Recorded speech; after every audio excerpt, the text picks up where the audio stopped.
Assalamu alaikum, everybody. Thank you for joining on a Wednesday evening. We know these aren't the most convenient times, but we have a lot of information we want to get in and a short time to do it. So I want to thank you all for taking the time out, and inshallah, you won't regret it. This is one of the more important webinars. And this should be on a Sunday afternoon, but we did it on a Wednesday. Inshallah, we're recording it for those who can't make it, but this is a good one. I'm very excited, mainly because this is the fun stuff. We get to actually talk about the programs, talk about what we love. All of us guides here. We You really have to love Hajj to be a guide and get involved year after year. And alhamdulillah, I've been doing this since I was very young. Young age. Will be my 14th Hajj, I believe. And everyone with me really loves it. This will be our third year in Nusuk. And every year you learn something new. Every Hajj you learn something new. One of the things we love, and the Nusuk has been no exception. And one of the most interesting things is the global platform, and we've gotten to meet and get to know Muslims from all over the Western world and see how they do things and how they operate. And it's been, fascinating. It's really an educational experience, something we weren't really we weren't that privy to prior to the Nusuk system.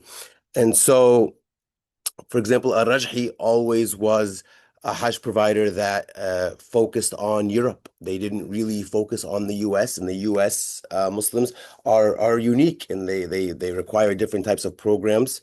And so one of the things that we really admire, and why we all were so eager to join up and be guides with Al-Rajhi, is they came in and said we want to start working on luxury with the American market and how do the American Muslims, and they were very open to hearing from the guides and partnering with the guides, because another thing we love about Hajj is it's a community. This doesn't happen without everybody's involvement and everyone working together to make a smooth experience for you, and most importantly, fulfilling experience for you, right?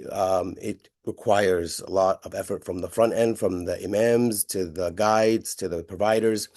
Everything connects. So they were very open, and we were all thrilled, and alhamdulillah, they really recruited and talked to guides that had a lot of experience in the US market. And so in every little thing, they really wanted to make sure when they really focused on the US luxury market, they did it in the right way. And so, and this is, I worked with Al Burj last year, and they were similar in the way they wanted to approach it. So very excited. I'm very excited to talk about this program and all the details and programs, and joined by the other Rajhi guides. We have Brother Amr al-Bez, who's become the Nusuk guru. Maybe he enjoys talking about Nusuk. I enjoy talking about this. Sister Khawla is with us as well, and will be joining us, inshallah, for Hajj.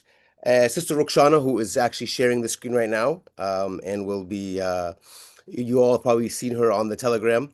And we have some surprise guests as well, who will join later. So stay tuned for that, inshallah.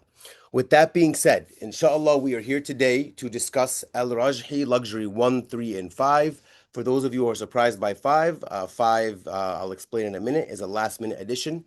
We are going to give you a day by day idea of what to expect from these programs, how your Hajj will go, inshallah, and really try. The goal is for you to leave here having a great understanding of what's to come, how your Hajj will look like, and then because the goal is for you to kind of know it, put it in the back of your mind, and not worry about it, and then just focus on your ibadah, which that's the best compliment we get after a Hajj, is when someone says, "I was able to do my Hajj properly and not worry about the rest of it."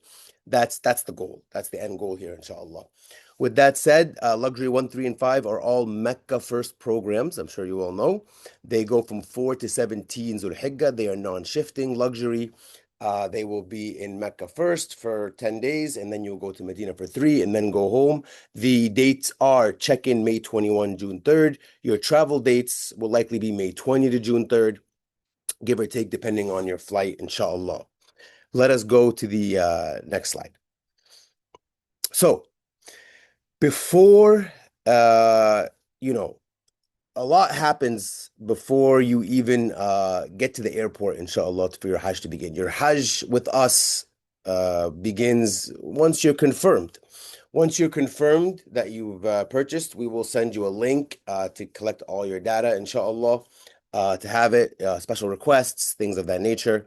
And we will begin to do a webinar series first for everyone who's confirmed with Rajhi Luxury at large. And those webinar series will consist mainly of timelines, logistics, welcome packages, what to expect in terms of like when your ticket will be issued, your visa, et cetera, et cetera, et cetera. And then we'll start, inshallah, breaking you down into groups based on the program you purchased, and you will be made into you'll have separate WhatsApp groups for each group, inshallah, so it can be focused. So the next level webinars will be a little more program focused, and you'll be assigned your group rep, inshallah. Your group rep is not your guide. Your group rep essentially is your liaison, your account rep, and their role is to take your phone calls, handle your requests, make sure your rooming is correct, make sure they have your flight information, any updates you want to give, any questions you have someone you can call at any time who can kind of help you out, inshallah, prior to departure. As we get closer and closer to departure, I would say about 30 days, you will begin having a series of webinars focused with your scholar and your group leader, which will again go through the day by day again if you should have it memorized by then. But more importantly, giving you scholarly advice, giving you an idea of what's to come, seminars, and most importantly, getting you in the right headspace to perform Hajj, keeping you focused. That's really probably the most beneficial thing. Beyond that, you'll get packing lists and everything else you can imagine that you will need. So the idea is you don't got to do much. It all will come through a webinar series, which will be done by Al Rajhi Luxury for everyone who purchased one of the Al Rajhi Luxury packages, inshallah. Welcome packages will be sent out before you depart, whether it's in the US or you'll receive it in Saudi. Neck wallets, IDs, things of that nature, backpacks, all the good stuff, all the goodies, inshallah. And of course, a Rajah representative will, for the group flights, will meet you at your departure airport before you depart to, make sure you check in okay, give the salam. This is different from the guide. This is similar to the liaison, someone who's there just to make sure everything went smooth, who has experience in ticketing in case you have any check-in issues, inshallah. So that's kind of a rundown of what is the pre-departure experience. It's mainly webinars and literature and just making sure your logistics are handled and everything's smooth and just being there for any other questions and giving you all of like especially for the newcomers, all of like the packing ideas and what you need and don't need and walking you through it. And then finally, most importantly, is the scholarly webinars, which will get you focused and why you're here. That said, let's go to the next slide. Okay, the group flights for this program, and we're going to cover it more later, but just to give you an idea. And Luxury One has Turkish Airlines and Egypt Air, which is out of Boston, Chicago, Dallas, New York, and Toronto, inshallah. I believe the majority of these are Turkish Airlines, with the exception of New Jersey. New Jersey would be Egypt Air. And like we discussed earlier, the Toronto ones will be, the Turkish ones, I'm sorry, are available for gateway changes as well. That's something you would discuss with your group rep after purchase, pending availability, but inshallah there should be. So, meaning that for those who are newer to these webinars, meaning that if, for example, you live in LA and you buy a Chicago Turkish, we can try and get you switched to an LA flight. And so you fly LA to Istanbul and meet your group in Istanbul, inshallah. Now, Luxury 5 is new, something you haven't seen from us before. Luxury 5 is Luxury 1. They're the exact same package. The only difference is some of these flights are June 4th checkout. So that hotel in Medina View will be checked out June 4th. So they renamed it Luxury 5, but it's the exact same program, Luxury 1 and 5. They're interchangeable. Luxury 5 is one extra day in Medina. And Luxury 5 is New York out of Emirates. And Turkish has a flight out of San Fran and New York as well, I believe. So lots of Turkish. And the reason why we do that, although Turkish is it's a little costly. But we do like the gateway change options and a lot of the other, flexibilities it gives us.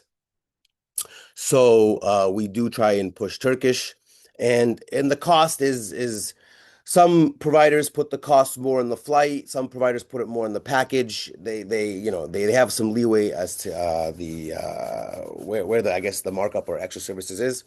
So it's not always apples to apples, but essentially when you these packages now they're all done ad hoc. When you look at the price, really the best advice I can give is look at the price when you configure the entire program, not just each piece, because the cost might be different or the margins might be different for each part.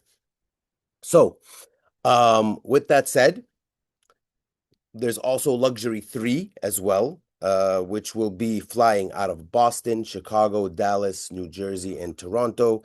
Very similar to Luxury 1, with again New Jersey being Egypt Air and the rest being Turkish Airlines, inshallah. Because all three of these programs, this is the Mecca First session, but if you're not interested in Mecca First, I still recommend you listen to all of it because a lot of them will be a lot of the same things will be covered, so it's good you get a general idea of how it works, inshallah.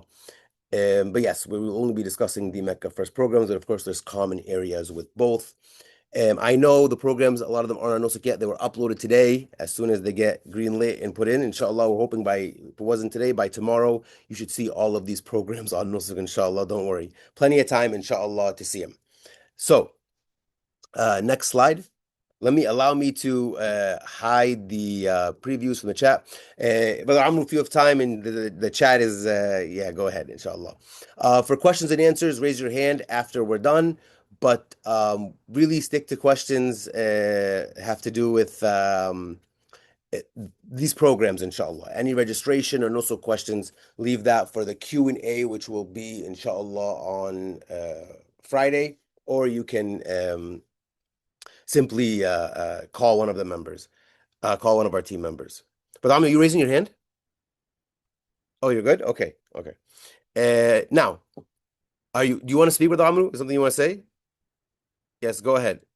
Hamad, thanks so much. Assalamu alaikum, everyone. I'd rather to everyone focus in your presentation right now. We'll leave the chat until you're done from the presentation because today is very important presentations. Yeah, I agree with that. Thank you. I agree. Yeah, we'll be here for questions and answers after, but let's try and, I mean, your question might get answered during the presentation, inshallah. So arrival at Jeddah Airport, the Rajhi luxury team will meet you at the airport after baggage claim, inshallah. There will be signage, Rajhi luxury. They'll be wearing Rajhi shirts, and they will then kind of corral you into an area where you'll wait until your bus is ready, and then they will help you board the bus, get your luggage on the bus, and take you out to the hotel. Now, of course, when you arrive, you will be arriving in ihram. So for those of you who are flying Turkish, you would put your ihram on either in Istanbul or on the flight from Istanbul to Jeddah. They will announce it halfway through. This is the miqat time, and that's when you put it. Some people like to wear their ihram under their clothes and then just take it off. To each his own. If you're Egypt Air, Cairo, same thing, either at the airport or on the flight. And if you're Musafir, same thing. Basically, either at the airport hub or on the flight. Usually Makkah's about an hour before landing, give or take. But yeah, and they announce it. All flights arriving into Jeddah will announce it. You will board a bus from Jeddah to your hotel in Mecca. Now, at this point, you will be on a WhatsApp group with your guide and scholars, and they will have arranged the Umrah times. Usually, what happens, and now a lot of this is going to be depending on, closer to the time we get the Hajj. So I'm going to give you the general what usually happens, and then your situation may be slightly different, give or take. But I'll give you the most common occurrence. What usually happens is you have the group coming in together, a few people from Musafir coming in at different times, and so what we'll do is we'll schedule 2 or 3 umrahs. We'll get the imams together and kind of stagger the umrahs and put a schedule in the WhatsApp group, and we'll say for Zulhijjah arrival at Tilal Hotel for luxury 1 and 5, or at Hilton Suites for luxury 3. Umrah with imam is this time. Umrah with imam is this time. Umrah with imam is this time. And depending on your arrival time, you would join the Umrah with the group, inshallah. Do your Umrah. And congratulations, the second most exhausting part of the trip is done. And you'll get some of the best sleep of your life after flying internationally and having done Umrah, inshallah. So we can go to the next slide. Thank you. Once you finish your Umrah, now it is 4 through 8 Zulhijjah.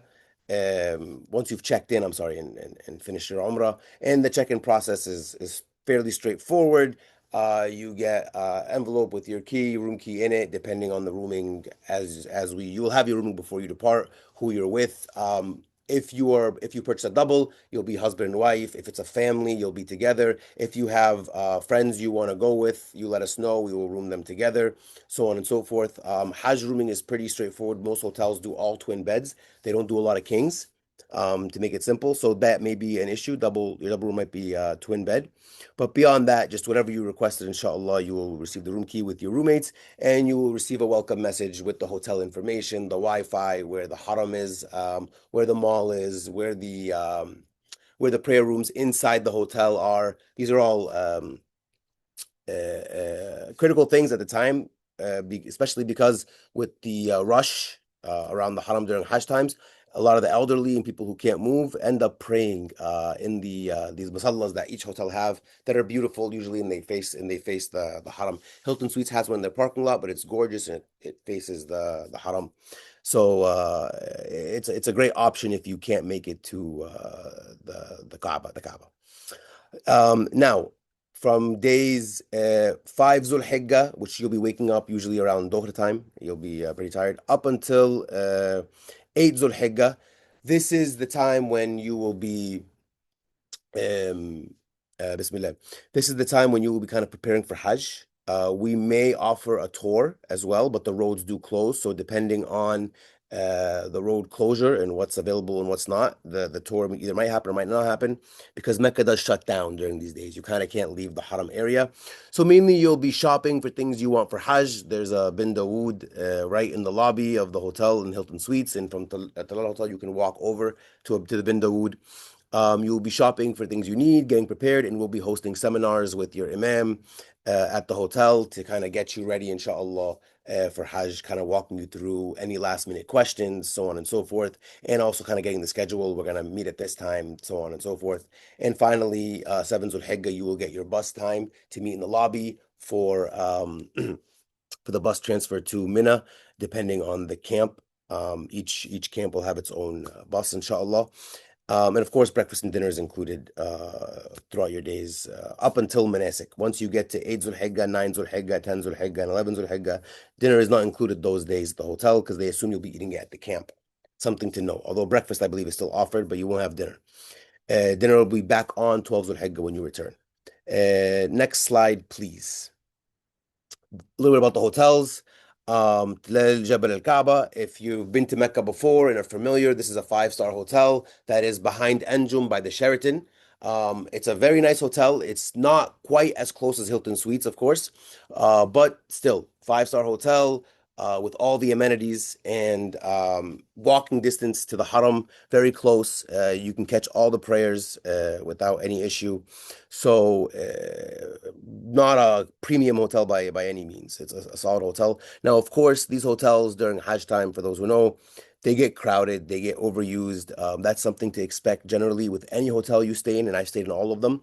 When you get the busiest times, the rooms aren't just full, but they're also full with a lot of quads, and some hotels even go more occupancy than that. So even though the rooms are full during a lot of the portions of the year, there's more people actually in the hotel than usual. So dinner gets, and everyone has dinner, which is not the usual during the year. So dinner gets crowded, especially after Isha.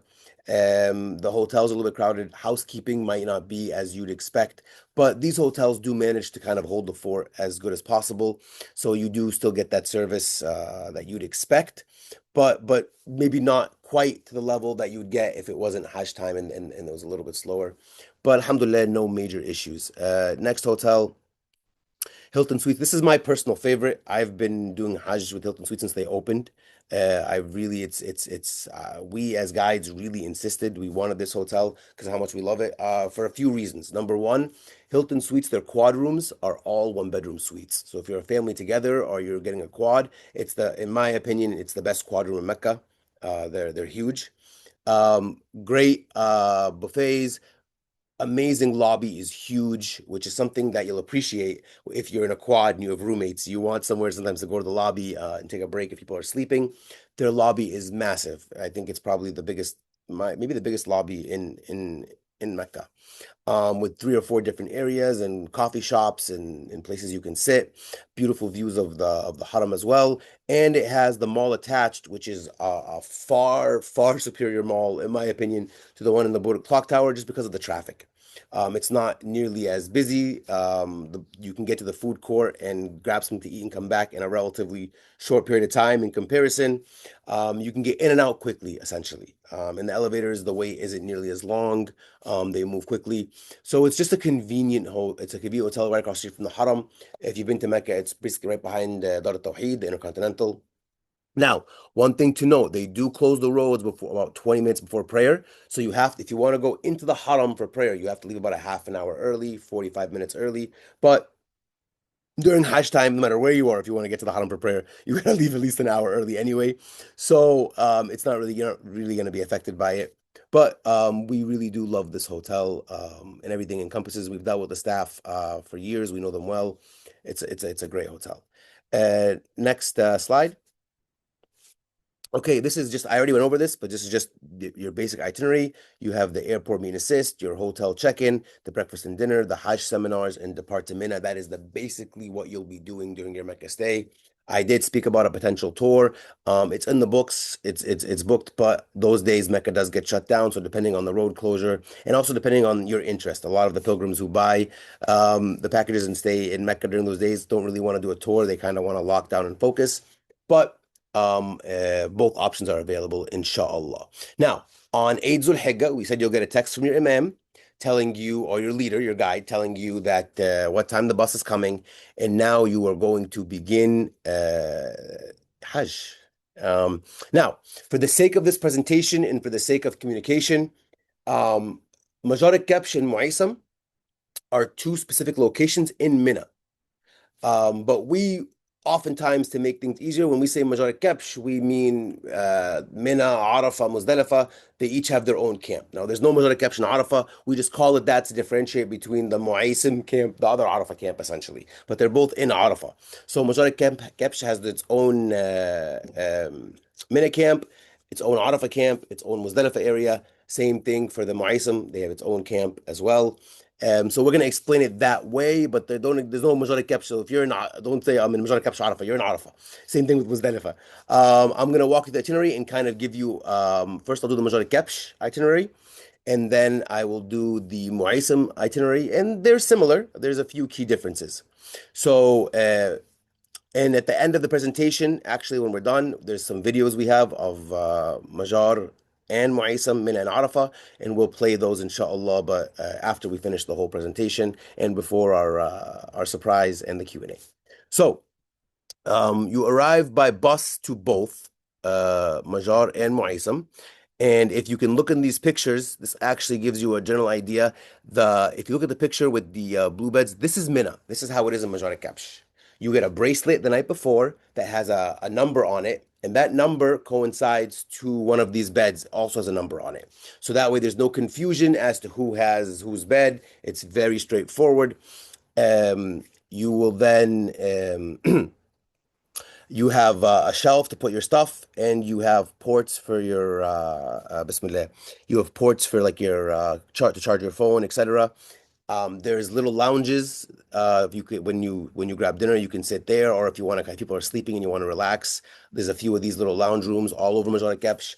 And there's a snack room 24/7 available for those who want cereal, snacks, drinks. You can gain weight in Hajj, really you can.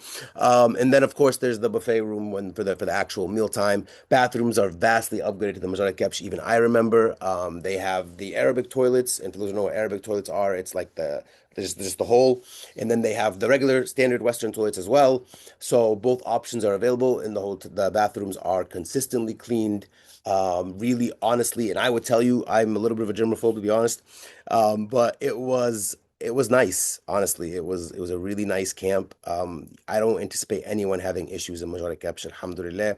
I don't want to raise expectations too high because part of what makes it beautiful is you lower expectations, you get surprised, but it was nice, alhamdulillah. So you arrive 8 Zulhijjah, you will spend the day in Mina. The Imam will give a seminar. We have microphones set up, and you'll pray together and give a talk. Of course, the genders are separated, brothers in one camp, sisters in the other, but the tents are side by side. For the most part, so you can usually even hear each other. We also have headsets we provide as well if you want to do. But when everyone's in the camp, sometimes the frequency crosses. So depending on that, if that doesn't work, then just the old-fashioned microphone with the speaker system works as well. Um, After around Fajr in the morning, you will depart, inshallah. You will have your schedule. That night, they tell you when you're leaving. Usually it's around Fajr, so you'll get some sleep in the evening, and you will all line up for what seems like forever, but usually it's about 10, 15 minutes, and we will walk as a group, Al Rajhi Majar Kepsh, to the train station. Now, this is train, which is amazing, but it's a walk as well. So if you need a wheelchair, this will be the time to have one. If you have trouble walking, be prepared. There's no Hajj scenario where there's no walking unless you're in a wheelchair and someone's pushing you. This is a good 15, 20-minute walk from the camp door to the train station. So it can get tiring. You will walk to the train station. You all have train bracelets. It kind of scans you in, and then you'll wait for the train as a group. And there will be, of course, Rajhi reps with signs everywhere. So you walk as one big army basically, with reps in the back, reps in the front, signs everywhere, and it's a beautiful sight. And then you will take the train into the Arafah camp, and you will walk out as a group as well with meetup points, and you'll be escorted to your Arafah camp. Arafah camp is, if you see on the right, that little greenery, that's Arafah. Um, it was beautiful last year, really. And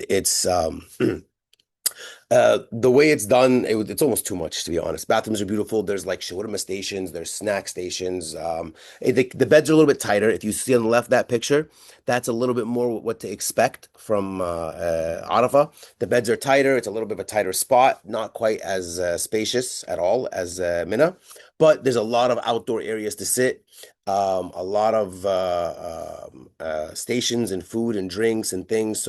But really, what you'll be doing in Arafah is basically relaxing, resting, praying. People take a nap, and then after Dhuhr prayer, essentially, you'll have lunch, and then it really gets intense because then the imams come, they all give lectures, and then the last hour or two is for either private dua or join the imam in a group dua together. And this is, of course, Hajj is Arafah. So this is really the most important few hours of your Hajj. And then once that's done, it's back again. We all line up together. And if you have a wheelchair, this is the time when everyone loses them. So this is why I would recommend either locking it up, definitely put your name on it, although it doesn't always help. And I recommend maybe even putting it in the tent with you if you can. Don't just leave it outside. Have your wheelchair always eyes and ears on it in Arafah because you have a long walk from Arafah to Muzdalifah. You need that wheelchair. And so make sure you have it where you can see it. It's heartbreaking. Sometimes we have to leave people behind and try and find a wheelchair. If we can scrounge one up later, it becomes a situation. So make sure if you need a wheelchair, you have it with you in Arafah, inshallah. Now, and they're not stolen out of malice, just people take the wrong one, people get confused. It's not, so don't accuse our Muslim brothers and sisters on their Hajj. Once you leave Arafah before Maghrib, of course, you will then walk to the train station and you will board the train to Muzdalifah. Once you arrive at the Muzdalifah train station, it's another 10, 15-minute walk into the actual camp. The Muzdalifah Majar camp is it's very nice. It's out in the air, out in the weather. You pray Maghrib and Isha together. You will get like a snack box, and those who wanna. And then the beauty of the train is it's kind of choose your own adventure. So people stay till Fajr. People leave at midnight. It depends on the group.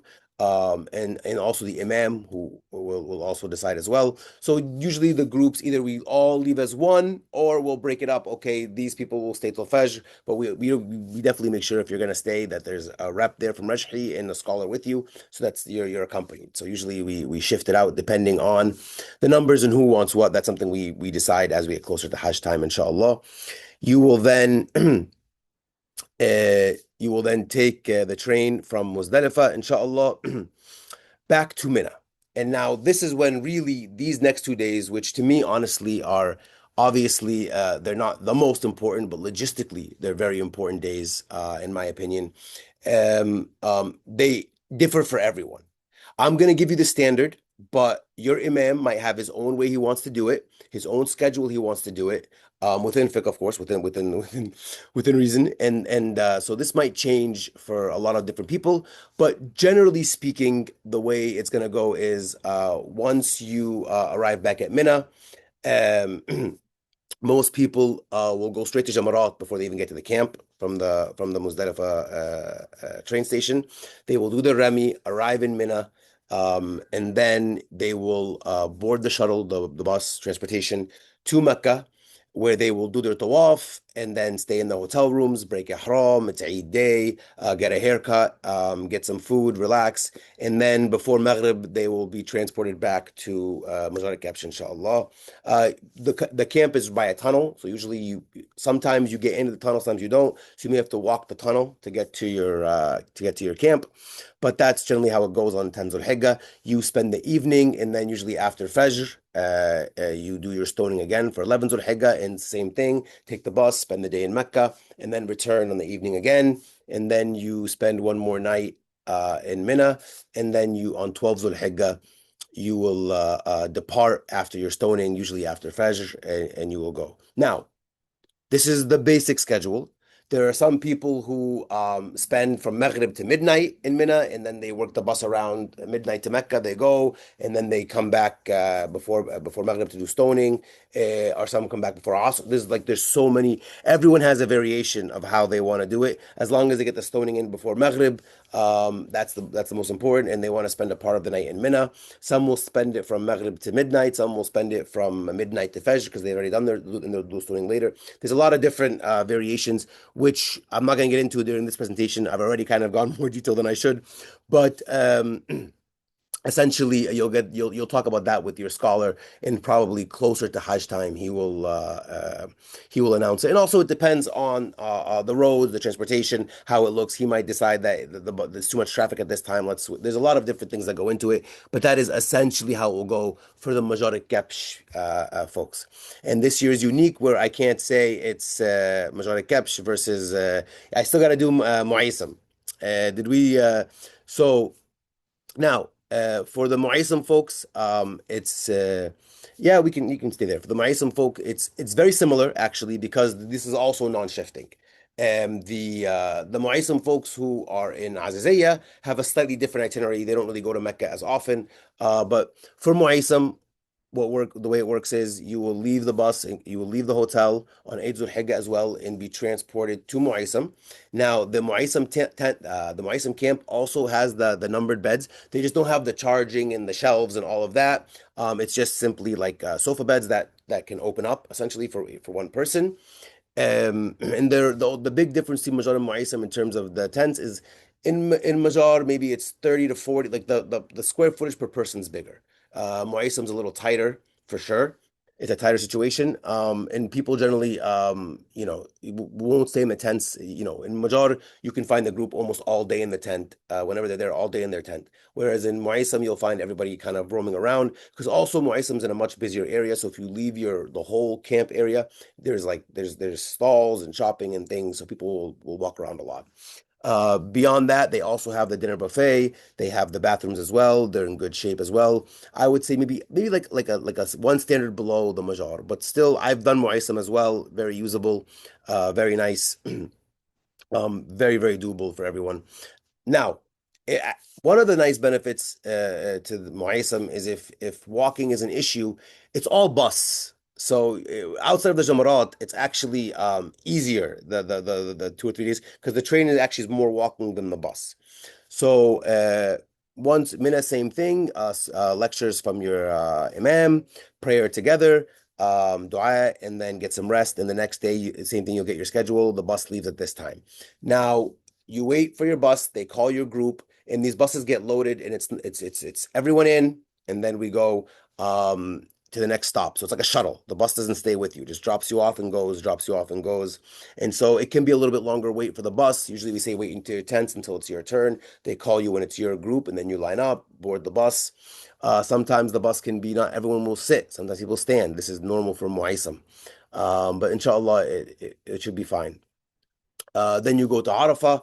Arafah is it's not the shawarma station, I believe, is not there. Although I wasn't in Muaysam Arafah last year, but generally speaking, it's still they have a full meal, they have a fridge in the tent, they have snacks, ice cream, everything. So it's not a bad situation at all. Now, Arafah to Muzdalifah is the and again Arafah you have the lectures. I don't want to shortchange the Muaysam folks. Same thing. Thank you. You have the lectures. These are dining halls from Muaysam. These the blue chairs here is how a Muaysam tent could look like. Could be smaller, could be bigger. About that. There's snacks and coffee all over the Muaysam tents, outside your tents. And this is the Arafah for Muaysam, just to kind of give you an idea of how it looks, inshallah. Once you're in Arafah, very similar to the Major experience. Of course, you have the downtime in the morning, and then after Dora prayer, you eat, and then you kind of have lectures by the scholar, and then it ramps up to dua until it's time to go. What's different is you don't all leave by train. You wait for your bus. So the buses run from Maghrib to midnight, basically, even 1 or 2 a.m. sometimes. So that can be quite a while. We always recommend stay in your tent until your time is called. Don't wait out in the weather, just waiting for your turn. It can be a long wait, but you're rewarded with a bus. You don't have to walk too much, and the bus takes to Muzdalifah. Muzdalifah for Muaysam is it's not as nice as the one from Major for sure. That's probably the biggest difference in the two camps is the Muaysam. But there's a private camped off area. I mean, really the biggest issue is Muaysam's just a lot more people, right? I mean, Majority captures 5,000. The Muaysam camp you'd be in is 35,000. It's just more people, right? So it's a little more crowded. That's one of the bigger issues. And then you will be in the inshallah in the Muaysam camp where you can either, depending on how you feel in your health and the imam, what he wants to do, you can either wait for the buses, which usually show up after Fajr, to take you to Mina, or you can walk it. When I'm there, if I'm the guide, when I guided for myself, I walk it, to be honest, and I take everybody with me. But the buses last year, the brother Nabil who guided this, took the buses. He didn't walk on anybody. Um, and then once you get to Mina, it's a very similar situation to the Major Kepch, where depending on your guide schedule, how you want to do it. But generally speaking, your transportation is very much tied to your Jamarat, because usually we'll take the buses from Major Kepch or that area essentially, depending on which roads are open or closed. It just makes sense, right? You're going to do Jamarat. It's much easier to take the bus from there than to have to walk all the way back to Mina to try and take a bus from there. For those who want to do that, there's also buses in Muaysam that run as a shuttle as well from Eid Day. We'll alert you that, but there'll also be Rajhi will provide transport, inshallah, as well to get you same schedule, essentially do your Jamarat, head to Mecca, do your tawaf, Eid day, stay at your hotel, break your ihram, relax, and then before Jamarat, take a bus back to, depending on the bus, some buses, Muaysam is not bus friendly in terms of entering, only certain buses can enter. So depending on the bus you're on, either it will enter inside the camp or it will enter like a 5 or 10 minute walk outside the camp and you'll walk with your guide to the camp, inshallah. And of course, there's plenty of Rajhi reps and guides, not just the ones from the USA who are great but don't always know the roads. The ones you really want during these days with local guys who have the signs, who really know how to kind of navigate people so they don't get lost, inshallah. 11 Zul Hijjah, same thing. You'll do your Jamarat walk. And this is the Jamarat walk is the big Muaysam detraction because it's a 45-minute to an hour walk. But the way this is programmed, it's not too bad. And most of the walk is in a tunnel, so it's covered. You're not in the weather as much, inshallah. And then from there, to be honest, I've walked Mina to Jamarat to Mecca. It's a very doable walk. It's like an extra hour, but the buses will be available to take you to the Haram and come back. So depending on, it's just a matter of the biggest issue with Mu'aysam. Alhamdulillah, last year Mu'aysam went very well for everyone with the Burj team, and the biggest thing is just being prepared. Knowing if you can do it, if you can't do it, managing if you training for the walks beforehand, like going on long walks before, kind of preparing yourself, um, hydrating yourself, making sure you eat. One of the big things people want to avoid the bathrooms. They don't eat, they don't sleep well. That's a bad idea. You shouldn't be going on long walks if you're not hydrated or fed. So make sure you're eating, make sure you're drinking, and make sure you have your steps in. And the hardest walk is just the first day because you're in ihram and you're in sandals. Once you're in sneakers or whatever's more comfortable for you, it's a much easier walk the following 2 days to Jamarat. If you have health issues, you have to know yourself. Don't push yourself. That's not what Hajj is about, putting yourself to the brink of exhaustion, because that's tough on you and on those around you. Everyone has to kind of gather in to make sure you're okay. So if you are tired or if you know it's going to be rough, you can wakkil somebody. I mean, you can take somebody in the group and say, hey, here's my stones, go throw for me, inshallah, and stay in the camp. Plenty of people I recommend, oftentimes one of the easiest hajjs, least walking, is you stay in the camp from 10 to 12 if that's something that you think would work best for you. Again, this is something you talk about with your group rep and then your guide, in terms of kind of making the plan that works best for you and figuring and letting your imam know what's going to work. So we want to kind of have all this info before you travel in terms of what's going to work, your health issues, all of that, so we can kind of make a plan, medications, everything. We don't want that to be what slows you down. And I've found through my years, those who prepare beforehand and kind of let us know beforehand and account for it are much better off, alhamdulillah, than just kind of going for it and basically until you can't anymore. So we prepare. We act instead of react, inshallah, the situation. Okay, yep, we did Muzdalifa. This is actually we can show them pictures. This is the Mu'aysam Muzdalifa, I believe. In the bottom right might be is the Majar one, and the other ones are the Mu'aysam. A little more hectic, but it's still you get the same barakah in both camps, alhamdulillah. Um, Next slide. Now we'll stop here. The last few days first, 12 to 14 Zul Hijjah. Those days are essentially you come back 12. Now, some people will say, well, Hajj is 13. You absolutely can do Hajj 13. And if you want to stay in Mina until 13 Zul Hijjah, you are more than welcome to, inshallah. And we'll provide transport to get you back, inshallah. That won't be an issue. But the majority of people, I'm going to be honest, I would say 98%, 99, they leave 12 Zul Hijjah. A lot of them, they want to go back to their hotel. They want to sleep in their bed. They need some rest. 12 Dhul Hijjah is when the vast majority of everybody goes home. But if you want to till 13, that's not a problem. Inshallah, you go home by home. I mean, your Makkah hotel. The buses will come right in front of the camp, 12 Dhul Hijjah, after your Jamarat. So, for the Mu'aysam folks, we tell you on 12 Dhul Hijjah to do your Jamarat and come back. Some guides will say, no, we'll just have the bus meet us there. But a lot of you have luggage and have things, and you don't want to walk and do your Jamarat with that. So you want to come back for your luggage. So that's something we can plan out the day of or when you get there, inshallah. Speaking of luggage, I may have skipped over that. Try to bring a backpack if you can, unless you're planning on from 10 to 12 staying in Mina and not going back to the hotel and doing everything from Mina. Bring a small carry-on is fine, but the space is tight. A backpack or a duffel bag is more than enough with a few change of clothes, some toiletries. You don't need much, chargers, power banks. You don't need much more than that, really. So try and bring something you can carry with you to Arafah, right? Or so backpacks are great. Um, Duffel bags are good. Carry-ons aren't really necessary. We don't recommend them. You don't need all that, like the carry-on luggage. So try and pack light if you can, and we'll walk you through that later on, inshallah. 12 and 13 Zul Hijjah, you're back at the hotel, dinner in the hotel, do your shopping, whatever last minute shopping you want before Medina, and then call your family, right? And although you also have plenty of service as well during Mina and Arafah days as well, so you can call them then too, during the monastic days.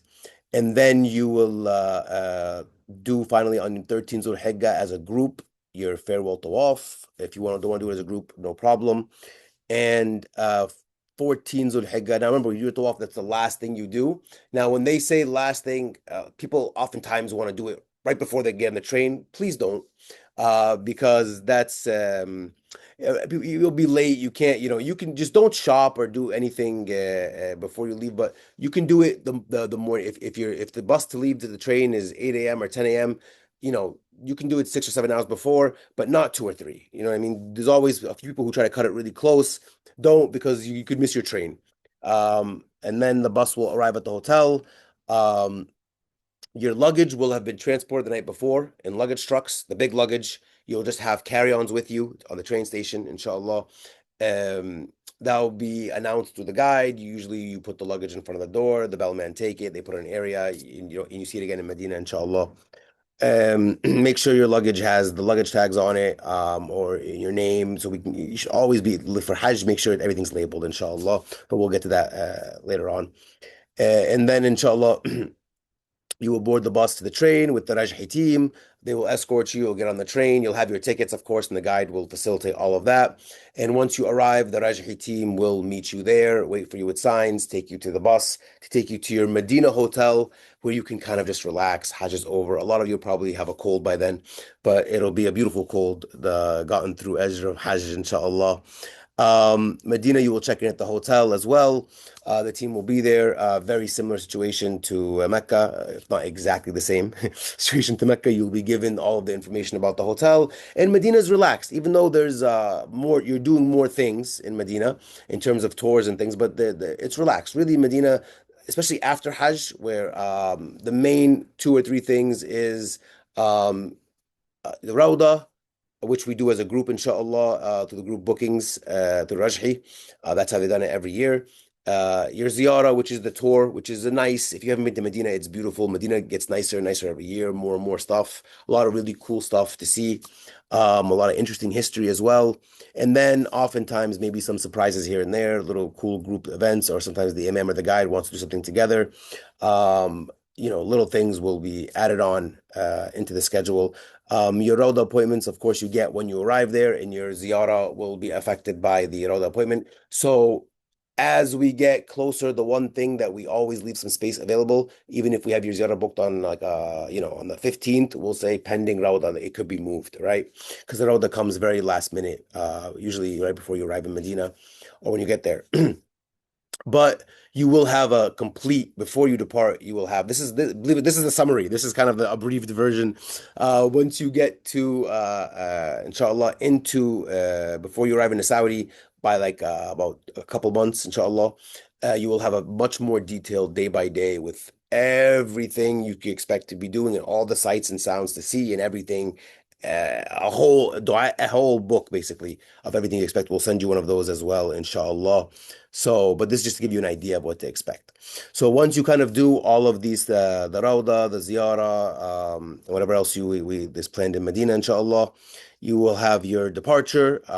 It will be announced the night before, what time, depending on the group flight or Musafir. The group flights go together. Musafir, of course, is a different situation. We will organize it at a time, depending on when your departure is, when you book it. And inshallah, Rajhi Rap will be there at the hotel with you. We'll be there on the bus with you to the Bismillah.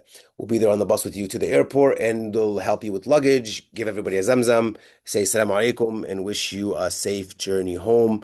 And that will essentially be the end of your Hajj journey, whether you're in luxury one or luxury three, inshallah. That was, I believe, a 45-minute explanation. Hopefully that was helpful. Let's go to the next slide.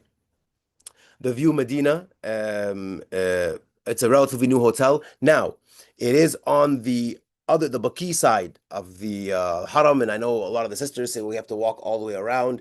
That is true, But there's golf carts, there's transportation. They're aware, and so there's golf carts to take you as well to the sister side if you have walking issues. It's going to be hard for you.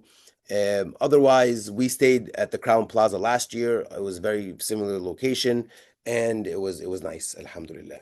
Um, so you will basically, and it's right in front of the Haram. You can easily catch all five. That's the beauty of Medina. For those who haven't been, it's very easy to catch all five daily prayers. Mecca is a lot more difficult.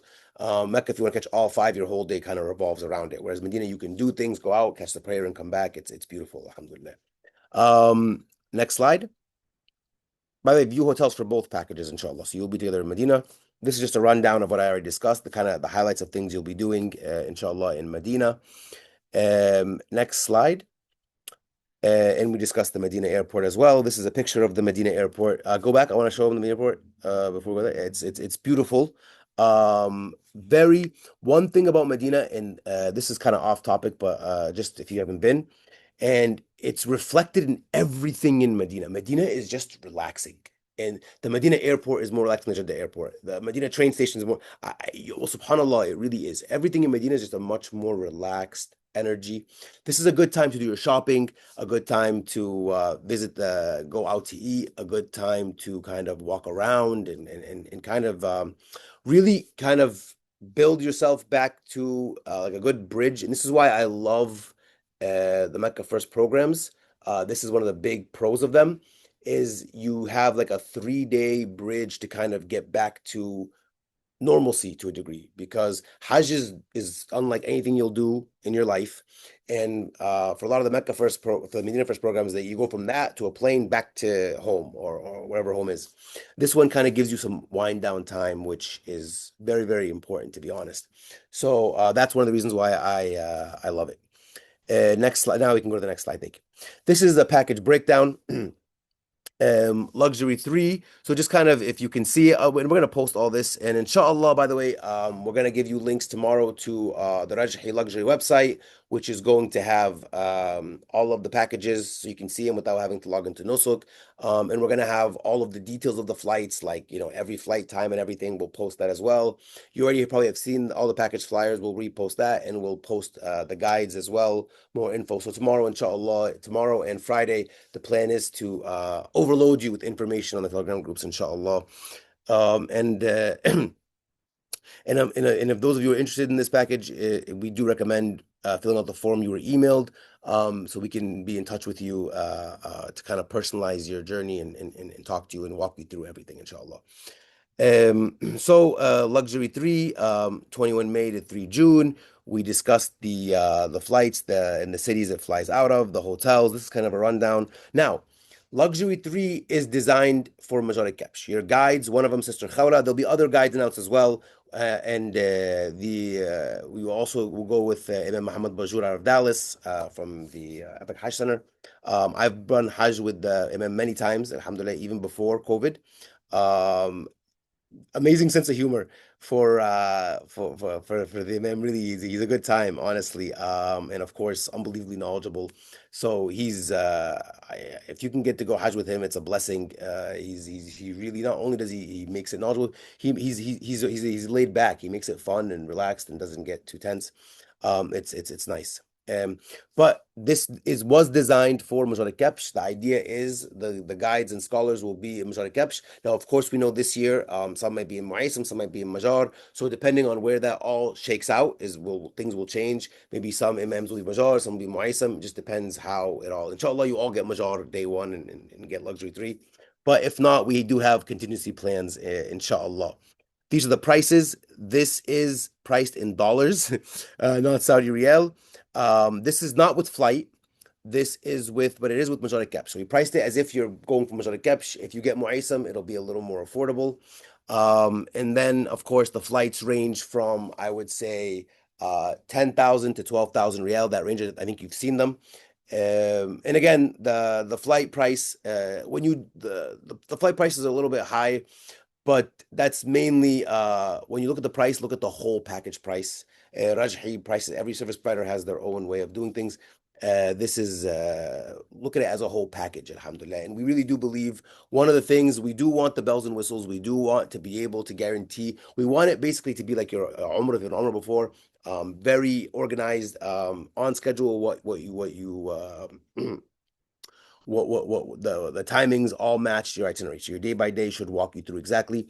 But we also want it to be relatively affordable, and Rajhi is they also like affordable package as well. Because remember, they started as a non-profit arm of the bank, so they focus on that. So we did kind of, because sometimes if I've been on packages where they can kind of get very, very expensive, but I believe at this price point with the actual package. Alhamdulillah, yani, it's all relative, but I believe it's a good value for Hajj compared to what's other programs and all of the detail that we put into this.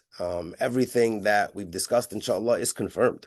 Will be done. There's no we'll see, inshallah. Of course, roads could close, things could happen. Of course, this is Hajj, but everything Rajhi has been amazing about making sure, we want with this book, trains are already reserved, everything's confirmed. You know what I mean? So this is the package how it will be, inshallah, inshallah. Then you have luxury one and five, which is one group. It's together, just the checkout date as we discussed. The flights we discussed earlier. Whoever's putting that red mark, wallahi, brother, I'll make the dua for you. Please stop putting red mark on the on our presentations. This one is priced out of Muaysam because the plan is for it to be Mu'aysam. But again, if you get Majority Caps or if you want Majority Caps with luxury one or five, this is your choice, your prerogative. This is part of the Nusuk system. You're allowed a lot of freedom to pick and choose what you like. And we're not going to say, oh, this is Mu'aysam. Sorry. No, we will get this one of the scholars, inshallah, depending on the numbers. We'll go with the majority folks. So we will make sure, inshallah, that you have a great experience no matter what camp you get, inshallah. So we have contingency plans based on with this new system because last year it wasn't like this. The package had the camp, then you couldn't choose. And these are the prices. This is a very good value program as well. This price is with the Meissen camp. If you want to go Majar, you add about $1,250 US. We'll give you an idea of what it is with Majar, inshallah. And then now, yes, Majar for 1250, yes, Majar is the better deal. I would go with Majar every time, but it might not be available for everyone in phase one. Everyone's gonna want Majar, but if you get Mu'aysam, inshallah, it will be a satisfying Hajj as well, inshallah, and most importantly, an organized Hajj. Now, Imam Dilwar, for those out of New York who know Imam Dilwar will be there. Out of the West Coast, Ustaz Muhammad Arif will be with us, inshallah. These are two imams who've been with us Hajj for many times and have a lot of experience with Hajj. One of my first Hajj is actually with Imam Durwar. A great, great, great brother. And all of these imams, inshallah, maybe prior to the sales portion, but certainly after, we'll be giving talks, inshallah, and webinars as well. And they will drop in from time to time in our Q&As as well. So make sure you join those because some of the scholars might surprise and drop in. Speaking of drop in, if you can open your camera, one of the imams, Imam Hasib Noor, really at this point he's a brother as well, not just he has joined Luxury 1, 5, and 4 and he will be leading this group inshallah as well. I did Hajj with him in 2024 and I was in awe of how he did things. And I've known Imam Hasib. We used to do walking tours together when we were young guys back in the day. So we've known each other for years, alhamdulillah. A dear friend, I'm honored to be in Rajhi with him.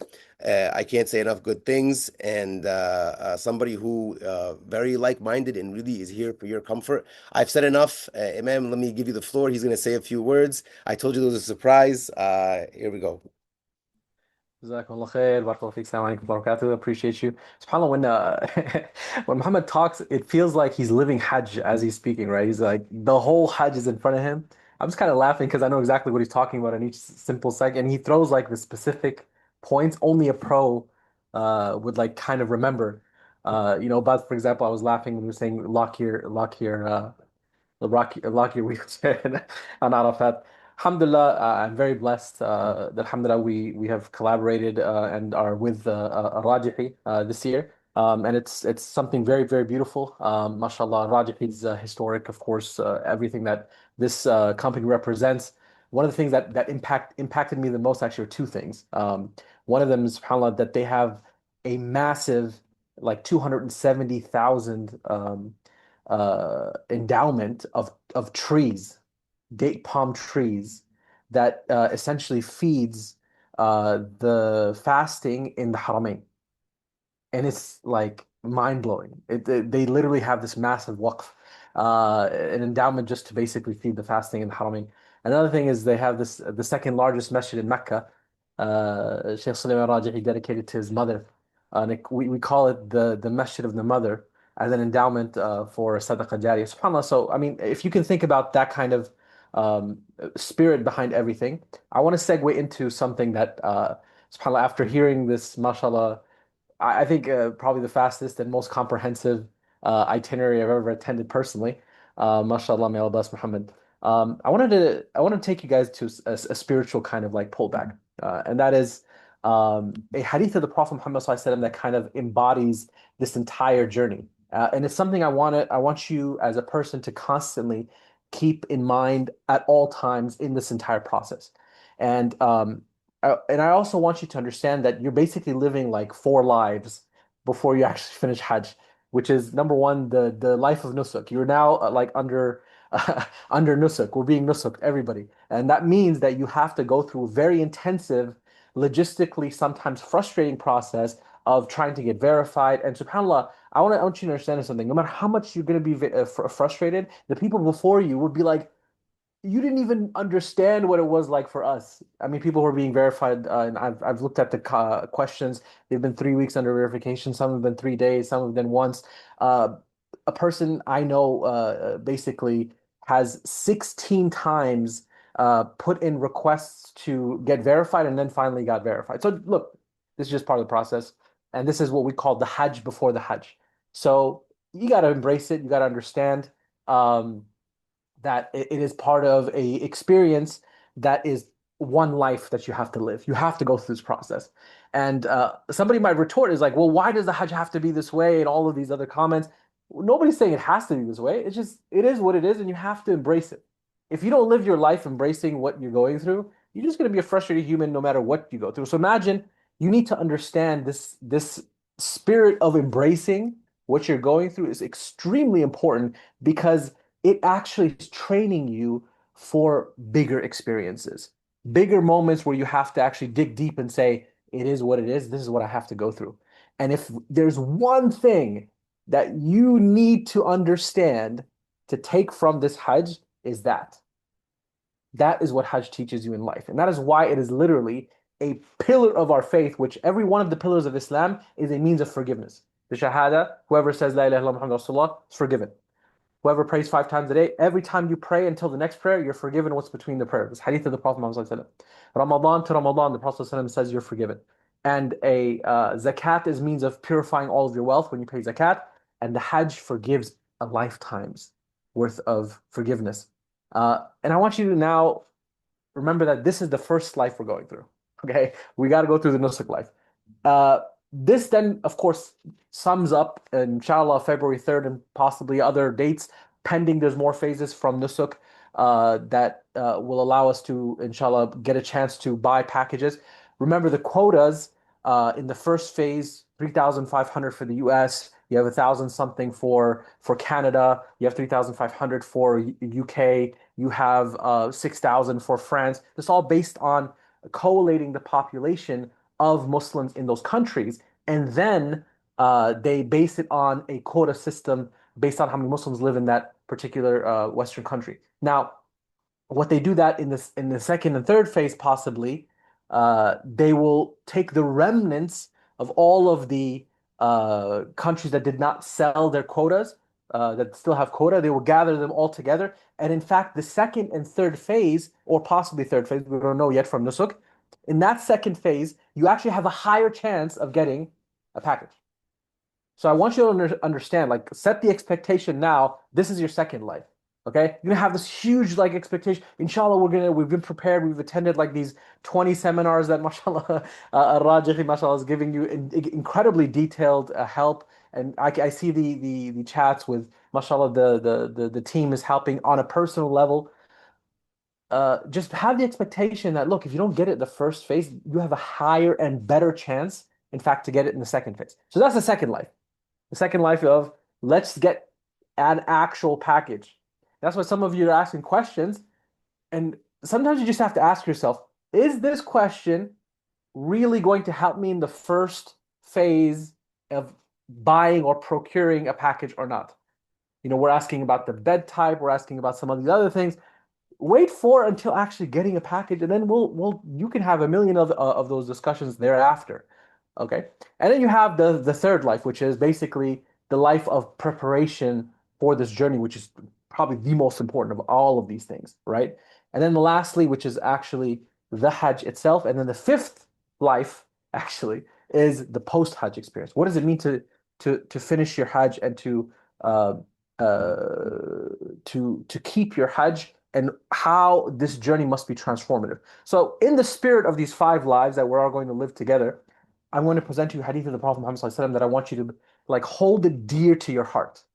Okay? It is narrated from Ibn Umar radiallahu anhu that the Prophet Muhammad ﷺ said that al-ghazi fi sabilillah wal-hajj wal-mu'tamir wafdullah. That the one who fights and literally defends their body in the cause of Allah subhanahu wa ta'ala, their property, their livelihood, their family, their wealth, the ghazi, fi sabilillah. And the hajj, the one who goes on hajj, and the mu'tamid, the one who goes to umrah, they are wafdullah. Allahu Akbar. They are the chosen special delegation of Allah, meaning they have been handpicked by Allah subhanahu wa ta'ala. That's just in itself mind-blowing. I want you to understand that no matter what you do, no matter how much money you have, the status that you have, no matter which company you go with, no matter how much you want to be on the Rajhi's luxury 1 and luxury 5 that I'm going to be inshallah working with, or luxury 3 with Ustad Bajor and others, um, it, you will go to Hajj if Allah intended for you to go to Hajj. Because Allah chose you 50,000 years before the creation of the heavens and the earth. If that doesn't set in your heart and give you comfort, nothing else will. You have been chosen by Allah, so you will go to Hajj. Don't even worry about it. We have had people, and this is a true story. I'm talking about people who verified, I think the day of or the day before the buying stage. They somehow went to Umrah on the same day that people were buying. Okay, it just happened to be on Umrah. And they were told that, did you know that people are buying for Hajj? And he's like, oh, they are? Okay. So he said, let me finish Umrah and I'll go to it. SubhanAllah, he goes to his hotel room. He doesn't know that there's like people are waiting in queues, the whole Nusuk experience. They're not going to let 200,000 or whatever amount of people that are registered all jump on the system at once. It's going to crash the system, which we know well about in previous years. They're going to now let people, and that's what the queue system is. Uh, the sales will be done in these kind of like batches, and they'll let people in, and then so on and so forth when they finish. So he doesn't even understand this. He just goes to his hotel room, logs in. SubhanAllah, he just goes straight in without queue, nothing. He hits buy, and he messages the brother, "Hey, I got a package. Okay, I'm going to sleep, inshallah." That's it. Doesn't understand anything of what the craziness of verification, 16 times. SubhanAllah, this is just Allah's will. It's Allah's will. And the ease that's given to some people is the difficulty and hardship that's earned with others. Um, there's a sister here, maybe she's even in this chat, who went with us 1 year. I never forget the sister. May Allah bless her and her family. SubhanAllah, in Hajj, she went through such a very difficult experience. She got lost from her group, and she and her husband and her children that she went to Hajj with walked all the way to Mecca. And we were like, sister, please, you should just turn around. We were going crazy. It was hot, right? And SubhanAllah, that difficulty of that walk, uh, I think literally changed her life. That moment. And SubhanAllah, she always recollects it, and she says, Hajj humbled me as a person because of that.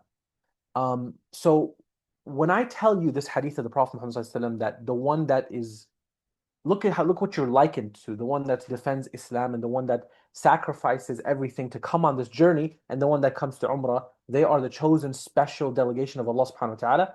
The hadith is not over. The Prophet ﷺ continues and he says, دعاهم فأجابوه وسألوه فأعطاهم. They called to him, he invited them and they responded. Da'ahum. He's the one who called them. He's the one that said, come to Hajj. What is making you come to Hajj? Like, what's forcing you? Muhammad's like gonna withhold your 401k or something. I don't know, right? No, he's not gonna do that. Allah is the one that called. Allah is the one that's told every Muslim you got to go to Hajj. That's why, subhanAllah, one of the craziest things. I meet people in Hajj, and this, subhanAllah, is something very powerful to me. I will give a talk about, hey, we have to do janazah prayer, we have to do this such and such prayer, and so on and so forth. And as I'm explaining in the first days, right, of how do we go to prayer, and we have to get up before the Fajr so we can make it to the Haram. I had I think a 60-year-old couple. I'll never forget this. They came up to us and they said, Imam, before you had your presentation, you asked which madhab we follow so that you could cater to which our school of thought is, etc. We just want to be very frank with you. We've never prayed in our life. This is our first time to, start praying. And it was 60 years old. And it was just it put tears in my eyes because no matter where you are in your life, how far you are from Allah and anything, Hajj is going to bring you back to Allah. No matter it's the end of your life or wherever in your life. And that's why it is such a powerful pillar. It's a means of coming back to Allah subhanahu wa ta'ala, just like the other four. So Allah subhanahu wa ta'ala says, Da'ahum. He called them. He invited them. No matter what kind of Muslim you are, you got to go to Hajj. SubhanAllah. So he said he invited them and they responded. And then look at the end of the hadith. وَسَأَلُوهُ فَأَعْطَاهُم. Allah Akbar. They asked Allah and He gave them. This entire journey is a journey of seeing the generosity of our Lord in everything. If you're finding yourself frustrated, like, man, Nusuk is taking like forever, they're giving me generic responses, something I heard in the quick Q&A, it's just so much frustration of everything. Just remember your comfort is in, if you just ask Allah, He will make it easy for you. And subhanAllah, that in and of itself is what makes Hajj so addicting, to help people. And Muhammad, mashallah, and everything that he's talking about and the time that they're putting in, and Amr and Rami and Iman and all of the team and all of our team, it's seeing the manifestation of Allah answering people's prayers in front of you. I have been doing this for 17 years, okay? And the most beautiful things are when you're getting those messages, not now, but in about 4 or 5 months, and 6 months, and 9 months. Sheikh, we couldn't have children for like 10 years. But alhamdulillah, I just want to give you news that we just had our firstborn daughter or son because of the dua of Arafah. Sheikh, there was one sister, she's like, we were at the end of our marriage. Literally, we did everything, therapy, all this other stuff. And we came to Hajj.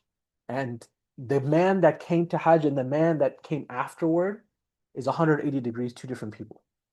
And she wrote me this email, I still have it. And I kind of remind myself for my own self, right, is how much this changed a person in this beautiful journey. So all of these reasons is why the effort for us is worth it. The difficulties and struggles that we see are just pale in comparison when you are in Mina finally, when you're wearing your ihram, when you've been deconstructed from everything you are as a human being to being very vulnerable to Allah subhanahu wa ta'ala on the day of Arafah, when your heart is open and your mouth is opened in prayer to Allah subhanahu wa ta'ala, and you realize what really life is about.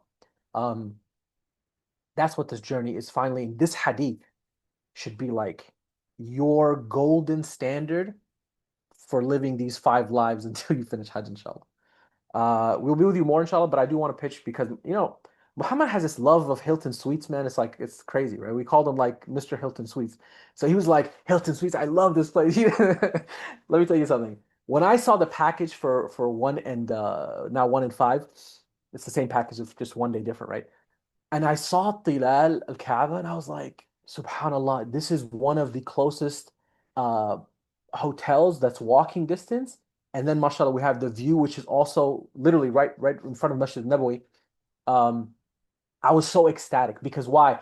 The price point for it is actually some of the cheapest that we have seen in many years. In fact, it's we've actually ranked it among the three. It's like the second cheapest of that price range in all of the companies. And it gives you the comfort of the 5 stars as well as the closeness to the location. It's actually even closer than the Jabal Umar, which we used to like. This is what we love in terms of DoubleTree, Conrad, Hilton, and so on and so forth. So when you're looking at comfort as well and price point, you're not going to miss with any of these three, genuinely. And that's why I chose it. When he showed it to me, I was like, bro, like, khalas, this is our package. Because why? We've had many people complain, rightly so.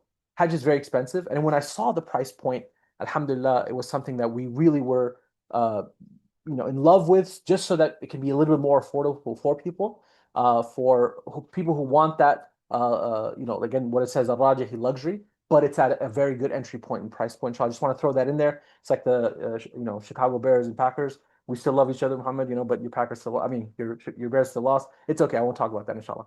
May Allah bless all of you. Jazakumullah khair. And of course, I'll be here to answer your questions, inshallah. And we'll be also holding a webinar tomorrow of the package that we'll be guiding, 1, 5, and 4. Look forward to having and seeing all of you, inshallah, in Hajj. And may Allah subhanahu wa ta'ala facilitate for everybody who's listening and will listen in the recording, that you be among those who Allah has chosen to come to Hajj, inshallah. Jazakumullah khair. Wa sallallahu alayhi wa sallam. Thank you, Sheikh. And we've become brothers for known so long, but I always talk very casually with Imam Hasib, with Sheikh Hasib, but it's We didn't color coordinate our shirts though. I didn't wear a thobe because you were wearing that color, bro. Just saying, it's from Allah subhanahu wa ta'ala. Allah Alam. and so I mean he knows so much about the logistics and like that, but he's here for the fiqh, for the scholar, for that level of guidance. Logistical questions, me and the other guys are here for. If you have, he can answer them as well as the rest of us, and that's what makes him special. Is because his Hajj leadership is tailored to the understanding of what's to come, which you don't get often. So oftentimes you kind of, alhamdulillah, everything's great, but you get with the Sheikh Hasib, somebody who kind of really understands what you're about to go through and why it's happening and understands what's going on. And so you get, it's almost like a personalized leadership from that. And I've seen it firsthand. And there's some people in this Zoom who've been with him before and they can tell you themselves. So yes, if there's no Packers and Bears here, I'm very much, if I would go Hajj with Sheikh Hasib, it would be an honor and I would jump on it. And inshallah, together with Rajhi, you have a scholar who really understands Hajj, and inshallah, we'll do our best to keep up logistically, and together we can make this special for you, inshallah. Um, Brother Amr, you think we should show the videos? We promised them videos of Majlan and Muaysam. Okay, we're going to show you two quick videos. It's just 2 minutes. And then after that, we will take questions. Just shout out who you want to answer, essentially, and we'll go from there.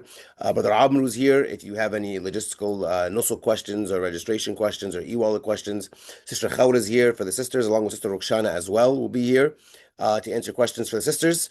And then as well, if you have any questions for Vic, just say this question is for Sheikh Hasib, and he can get to it, inshallah. So we will play these videos, and then we will take our wicked questions, inshallah.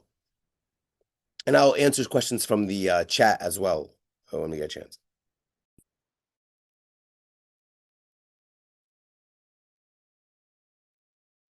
This is Muaysam, by the way. I'll talk through it, I guess. This is Muaysam Mina. This is the dining hall I was talking about. This is the office. These are the bathrooms. Keep going. Yeah, keep going.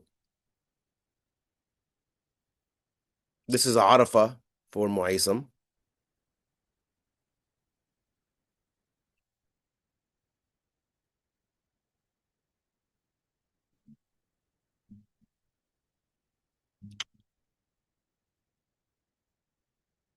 If you want to go to the Majar one, inshallah, next. While he's loading that, we didn't discuss the health medical. I'll discuss that after the video. Go ahead, Amr. Go ahead.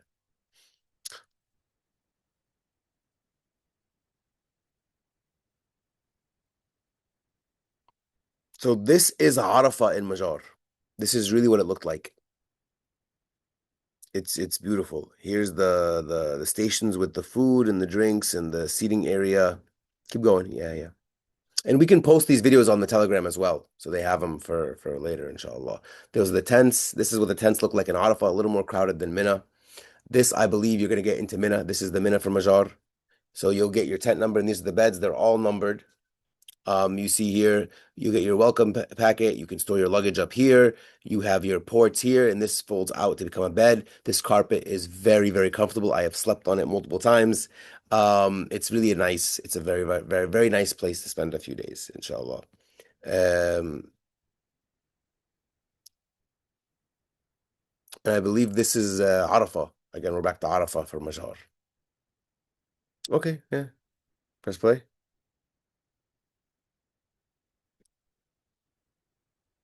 This is Mina, for sure. No, no, this is Arafah again. This is the dining hall for Arafah. And the bathrooms. Go back. I want to emphasize the bathrooms. Um, Again, this is we're way ahead of this probably could be a webinar we could do in 3 months, but if you can we missed it out. Right. Those are the lounges right here. Yeah. Oh, if you missed it. Well, one of the things, perfect. This is how the bathrooms look. And if you've been Hajj before, that is not how the bathrooms used to look. One of the really, everyone, I hear all kinds of things about the new system and everything. And of course, there are struggles for sure. And a lot of it's because the quota went down. But one of the main things that you really have to say, barakallahu fikum, is the accommodations in the manasik have improved tremendously. The crowd control in the manasik have improved tremendously. It's all done by one team now. It used to be done, by a lot of different people. Now it's all universal, and the quality of the bathrooms, the dining, the food, the beds, the cleaning, it's just honestly, it's at a much different level now. This is one of the big benefits. Yeah, it's not, organized from your community like it used to be, but we try and fill in the gaps there, alhamdulillah, to keep it organized. But this is everyone gets this. This is not done by one provider. This is for every provider. Everyone gets the same, whether it's Majar or Mu'aysam, everyone needs the same Majar or same Mu'aysam. And it's nice. Honestly, it's something, alhamdulillah. So you got to kind of, give credit where credit is due. All right. We will go now. Give me a second. Now everyone has the ability to unmute themselves when we call on them. So again, just a few quick things. We will, inshallah, be having like a medical team along with Sheikh Hasib. And these are usually volunteers. We bring some medical guides. And they're kind of around, you don't need them really in Medina or Mecca because there's medical centers everywhere nearby, walking distance. Or if you can't leave, they can bring a doctor to your hotel room. There's even a medical center in the Kaaba, in the Haram. But really for the manasik. And so there's WhatsApp groups. You would WhatsApp say, your guide, I'm feeling this or that. And either the sister's guide or the brother's guide would then alert the medical team who can, and there's only so much they can do. But if you're dehydrated or you're tired or if you need stitches, they can do things like that. And then there's also a medical tent in Mina and Arafah for both camps. So there is like a provided medical team as well. And there's a hospital as well in Mina next to the Maisam tent called Min al-Wadi Hospital for those that are a little more serious issues. But we do a medical webinar after the purchase phase where we go through all this. But just to tell you, there is facilities and things available. Although for the Americans, of course, because half of the people who go Hajj with us are usually doctors, probably not to the Brigham and Women's level, but it's there are things available, inshallah. With that said, I will do this, and from time to time, I will answer questions in the chat as well. I'll just read through it. Again, if it's nusuk registration, you have Brother Amru. If it's about the packages, just say I want Brother Muhammad. If it's for the sisters question, you have Sister Khawla and Sister Roxana, both available to answer questions. And of course, Sheikh Hasib is here graciously for any fit questions as well. Brother Mo, go ahead. Jazakallah. You muted again. Unmute yourself. Can you hear me? We can hear you. Okay, Jazakallah khair. Um, three quick questions. The first question, just to confirm, you said the Tilal Hotel is within walking distance, like right outside the Haram. Is that correct? Confirmed. It's right behind the Anjum. Definitely walking distance to the Haram. Okay. Second question is, in the link that was sent out in the emails, what if we have more than one preferred package? Are we allowed to kind of sign up for more than one preferred package in the link you sent out in the email? Yes, you can. This is just to really to kind of hone in on the people who are very interested in the Rajhi luxury experience. So we can kind of, in fact, part of the reason we have that is so that we can actually call you and talk you through each package one on one and see which one works best for you and your needs. Okay, so I can register for basically more than one, or just fill the link out for more than one Or package. even one, and when we call you, discuss both. It won't be, the idea is to kind of really see what works best for you, inshallah. Fantastic. And then the last question is, which would you recommend? Doing a Medina or a Mecca first? I'm kind of in between both, so I'm It not sure. was asked in the chat. So again, I'll give you my subjective opinion, but there's people who go in both camps. I'll tell you the facts. I would say it's probably 70-30, where 70% of people prefer the Medina first. Because the main reason being people don't want to show up in their ihram. Medina, you don't wear a ihram, you arrive at the airport like you normally would, and then you do your umrah later. That's the benefit to it. Um, I personally really, really like the Mecca First. When I first started as a guide, I started on the Mecca First programs, and it's because I really love Medina and I love to have like the stress of Hajj or even the stress of Umrah done, and so I can enjoy Medina after. That's my personal preference. The biggest difference is just the arrival airport. You come in Ihram. That's the only main difference. Beyond that, the biggest difference the other way, getting Medina after Hajj, in my opinion, as well, is superior. So I guess it's just whichever you value more, right? I hope that answers your question. You're muted. Was there a third one? Or was it the last one? Oh, I think he's done. Okay. Sister Shauna, go ahead. Assalamu alaikum. This is Hassan with my mom here. Few questions. For Muzdalifa, do you guys provide anything for like sleeping bags, or is that something we should prepare to bring with us on this journey? Sleeping bags were provided last year. Inshallah, they'll be provided this year as well. Okay, great, inshallah. Not that you don't really need them, but they were provided. Especially if you're a majority, you don't need them. In Mu'aysam, you could for sure. You don't have to buy them though. Okay, thank you. And then in terms of for Eid, Qurbani, um, is that I think I was looking in the packages, there is an option to include that, or is there, can you elaborate on that? How Qurbani would work with the package and Absolutely. So if you buy it with the package or you buy it after, it's the same thing. Essentially, it's from adahi.org. We'll provide the link later after the purchase phase. And adahi.org is basically the global website that does Qurbani for everyone. You would sign up, put your name, phone number, email, and closer to Hajj, the Qurbani option shows up because adahi.org works year round for all kinds of adhiya you want to do, not just for Hajj. Once that option goes, you buy it, and then you get a text message or an email when it's done. Now there's different opinions on all of this. I am of the school of thought that after basically assume it's done after Fajr because it's such a big number. Some wait for the email or the text. Though that's so essentially even the adahi you're buying on Nusuk, you're buying it through adahi.org anyway. So you can if you want to kind of smooth the transition and make it easier to buy a package on Nusuk, you can always just buy it from adahi.org directly, or you can buy it to the website, but it's the same process. Okay, great. And my only last question is in terms of the e-wallet, because I was looking at the prices that you guys went over that doesn't include flight. The prices seem to be fluctuating just a little bit. And so we're just trying to load up the e-wallet as much as possible. When it comes time for packages, I think what we're getting nervous about is what if we're $100 off for, and there's only limited supply for that package, or like $500 off, or like it's like just some pretty small number. Obviously, that's the question. Do we need to have the exact amount to get that package, or is there? Yeah, what do we do in a situation if we are just very slightly off? Brother Amru, that is your world. Go ahead. Assalamu alaikum, brother. How are you? I hope everything is fine with you. Inshallah, I'll make it easy for everyone. Yes, if you have an packages and also if you have a money in e-wallet, our recommendations to top up your e-wallet more, it's more than the max. That's mean if the max for your package is 5,000, put top up your e-wallets like 7,000 or 8,000 or 10,000. That's mean add 5,000 more because if you short in one real less than the total amount of the packages, you are not able to buy the packages. This mean in case if the package is sold out, the first packages or the first choice sold out, this mean you have another options to buy another packages. Maybe another package is going to be more higher, and whatever you choose first, that means you have enough money in your e-wallet to buy the other one.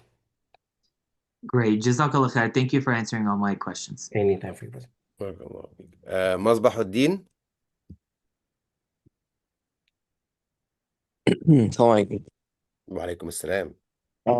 So my question is, I know there are guides for the men. Are there also going to be guides for the women for all packages? Well, not every package, but we break it down by camp and by package types. So, for example, two of the sister guides, Sister Roxana, if you want to introduce yourself, if you have a minute, she was just here a second ago, and Sister Khawla is here.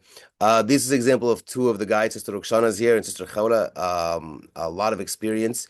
So, for example, there might be a sister with the Majar groups and a sister with the Mu'aysim groups. And that's really and they're around at the hotel. So they kind of, as much as possible, we don't put the sister with one package. Rather, like, for example, Sister Khawla last year, she was with one package, but she kind of was available to all the packages that were in her hotel or in her camp. Does that make sense? Yeah, got it. And then for the camps, right? They like for sleeping arrangements, they look like couches. Do they recline or They pull out to be a bed. Okay, gotcha. Yeah. And then Pillow and how blanket. far? Go ahead, sorry. I said with a pillow and blanket, the whole Okay, perfect. And then how far is the camp from the Jamarat again? Which camp? The Muaysim camp. Walking distance is about 45 minutes walk, give or take. I believe it's like 3-4 kilometers, that range. Mm-hmm. Yeah, so it's about a 45-minute walk, give or take. Okay, gotcha. And traffic. yeah. And And there's a there lot of people, so there's traffic. uh is there an estimate for I guess the flight cost for luxury one yet or Yeah, I can tell you the luxury one, the I would say between 10,500 to 12,500 real, that range per ticket. Okay, gotcha, per ticket. Okay. All right. Great. Thank you. Lastly, bear down. We started Sheikh Hasib, brother Sahibullah Islam. Assalamu alaikum, brother. Wa alaikum assalam. So you just said that there's a 45 minutes walk from Arafat and Muzdalifah from Muasim camp, right? From the Mina camp in Muaysam to Jamarat. Okay. And how long is the walk from Arafat to Muzdalifah? I have never made it recently. You don't walk that. You either train it or bus it. Okay. Yeah. Okay. And question about the cart. So at any point in the cart, I can have only one package, right? Brother Amru, that's a question for you. I'm sorry, brother. You The asked about the shopping cart? cart, Yeah. I can put only one package at a time, right? You can configure to one packages. Only one package you are able to configure these packages and save it in your card. And you have up to 5 packages you can make it as a favorite. Okay, favorite. I can Yeah. make it a favorite. Okay. And I think brother already you mentioned that. So if we take the Makkah package, we first go there, do the Umrah, and then we'll be staying there for 5th, 6th, and 7th. So during the time, we can go to the Haram anytime we want. Yes, of course, you can. This is the free day for you. You can do Umrah. You can pray at the Haram anytime. Yes, of course. That's why this This is the reason of the package is Mecca first. Okay. Okay. Thank you, brother. Anytime for you, brother.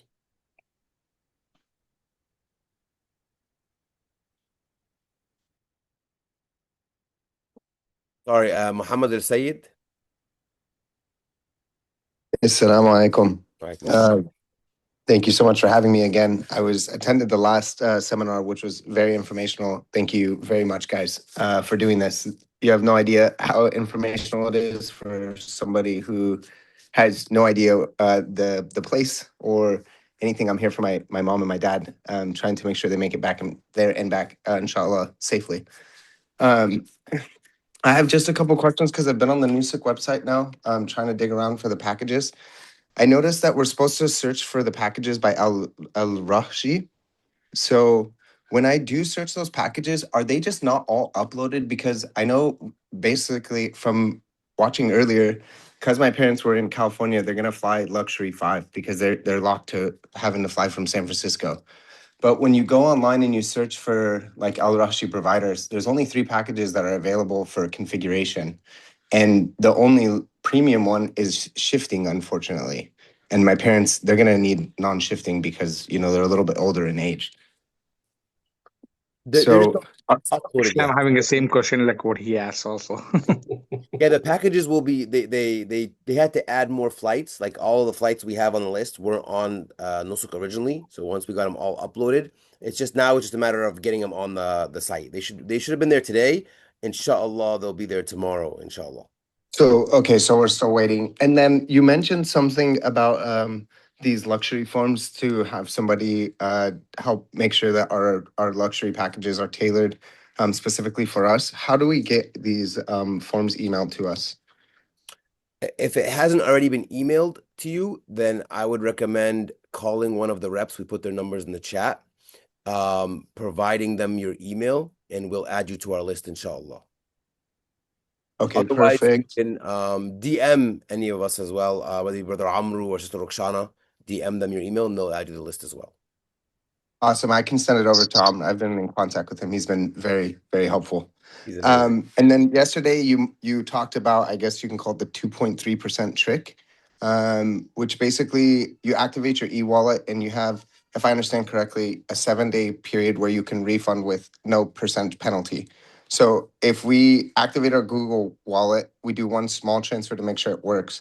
We could potentially wait to do the whole plump transfer like the day before, let's say they go live when we get our notification, make our purchase, refund the rest without no penalty, correct?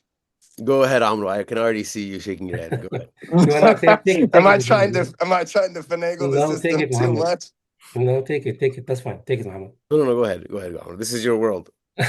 No, brother. It's actually someone already asked the same question in the chat. I already answered this question in the chat, but it's risky. It's risky to keep your top up your wallet up to the last day of the before the purchase day. I already said that the last meeting, and also I will say today also. What's the most important for you, the 2.3% or your packages, your Hajj packages? Either or, forget about the 2.3%, you will lose it anyways. Because if you already top up your e-wallet in the first phase and la qaddar Allah, you didn't get it in the first phase, that means you have an options to get the packages in second phase. The second phase gonna be the Saudi will open the second phase after 10 days or 1 week or so. This means the 7-day period is already passed. This means you will losing that 2.3%. Okay. And also, if you want to wait until the last day of the purchase, maybe you have an issue with the bank transfer. Maybe you have an issue with the NUSUC system because one day before the package goes live, the NUSUC system is up and down, because the NUSUC test the systems. That's why maybe you have an issue with that. And also maybe you have an issue with your credit card. Maybe you're not able to load your credit card. That means it's very risky. But end of the day, it's up to you. It's your choice. Okay, perfect. I'm definitely not going to take the risk. Here's the This is other too thing important. that if you game theory it out, this is for everybody as well. Amru, think about this. The money you're saving is on the money you're going to refund back, right? So if you're going to get your package within the 7 days, and there's going to be very little money left over, so it's not going to be that much of an issue. But if you don't get your package, you're not going to refund it back. You're going to wait anyway for phase 2, which is going to be past 7 days. So there's really no scenario where it's going to actually even work, to be honest. Does that make sense? Okay. Yeah, 100%. No, 100%. And honestly, I mean, is so I guess is there a way? Okay, so never mind. You know what? Forget the rest of that question. It's not even relevant. When I book my parents' packages, and I think I heard this right, I can favorite it because I'll have to book 2 packages, one for my father and one for my mother, and they'll be identical packages, correct? Are they not the same profile? They're in one profile as a family. So like my mom is the and then it's my dad as the family member. You mean 2-bed, not 2 packages. You choose 2-bed, not 2 packages. 1 package, 2 beds. Yes, it's 2-bed. Okay, I'm a little confused. So perfect. sorry, I'm That interrupting. is.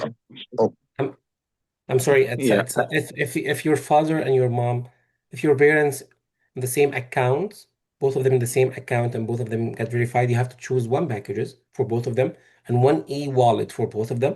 Okay. But when you choose the package, when you configure the packages, when you configure the rooming type, you have to choose 2-bed. If the profile has two people. If the gonna be more than 2, you have to choose if the applications or the application is gonna be has 4 passengers or 3 passengers. You have to choose 3 or 4 passengers based in the how many person in the applications. perfect. Thank you so much. I really appreciate it. Anytime. Because You guys Um, are awesome. I'm having a question. So I'm the main applicant, We're and my almost wife at you, brother. We got 3 ahead of you, then we'll go. But So you sure, get, sorry. yeah, Go no, ahead. it's okay. Yeah, It's go ahead. okay. Yeah. iPhone 619. Assalamu alaikum. Walaikum assalam. I have a question about the shifting and non-shifting. So, in case I end up choosing shifting, where my luggage ending up? Do I need to carry my luggage all the time? Sister Roxana, you want to are you there? She's asking about her luggage. I assume when you go to Mina, right? Yes. Yeah. Okay, Sister Roxana, allow me first to introduce her. This is your first time speaking on one of our webinars. You gotta unmute yourself. She's been the one posting on Telegram, the one behind the scenes, doing a lot. We've had to kind of drag her on camera to answer some questions because we say we have sisters, but they don't show up. So, along with Sister Khawra, who spoke yesterday, Sister Iman, who spoke as well. Sister Roxana is one of our other sister guides as well. Go ahead. Her question is, where does luggage go when she goes to Mina? So your luggage will go to storage. More likely, it's going to be at the Azizia house. And you will be going all the big luggage will be going there. You'll keep your necessary items with you at Mina. When the days of Manasik are done, you will then have access again to your luggage. I believe, Brother Muhammad, do they have access during the Manasik days? They do. Azay is like a hotel style, so they'll have access during as well, but they'll really need it after, inshallah. Okay. Yeah, the whole time. And then when you go to Medina, your luggage will be there before you get there. Okay. Inshallah. Jazakallah khair. And one more question. Is the flight included for the package, or the package and the flight are different cost? The flight is going to be added to the cost of the package. Okay. Jazakallah khair. Cool. Asfiya Fatma?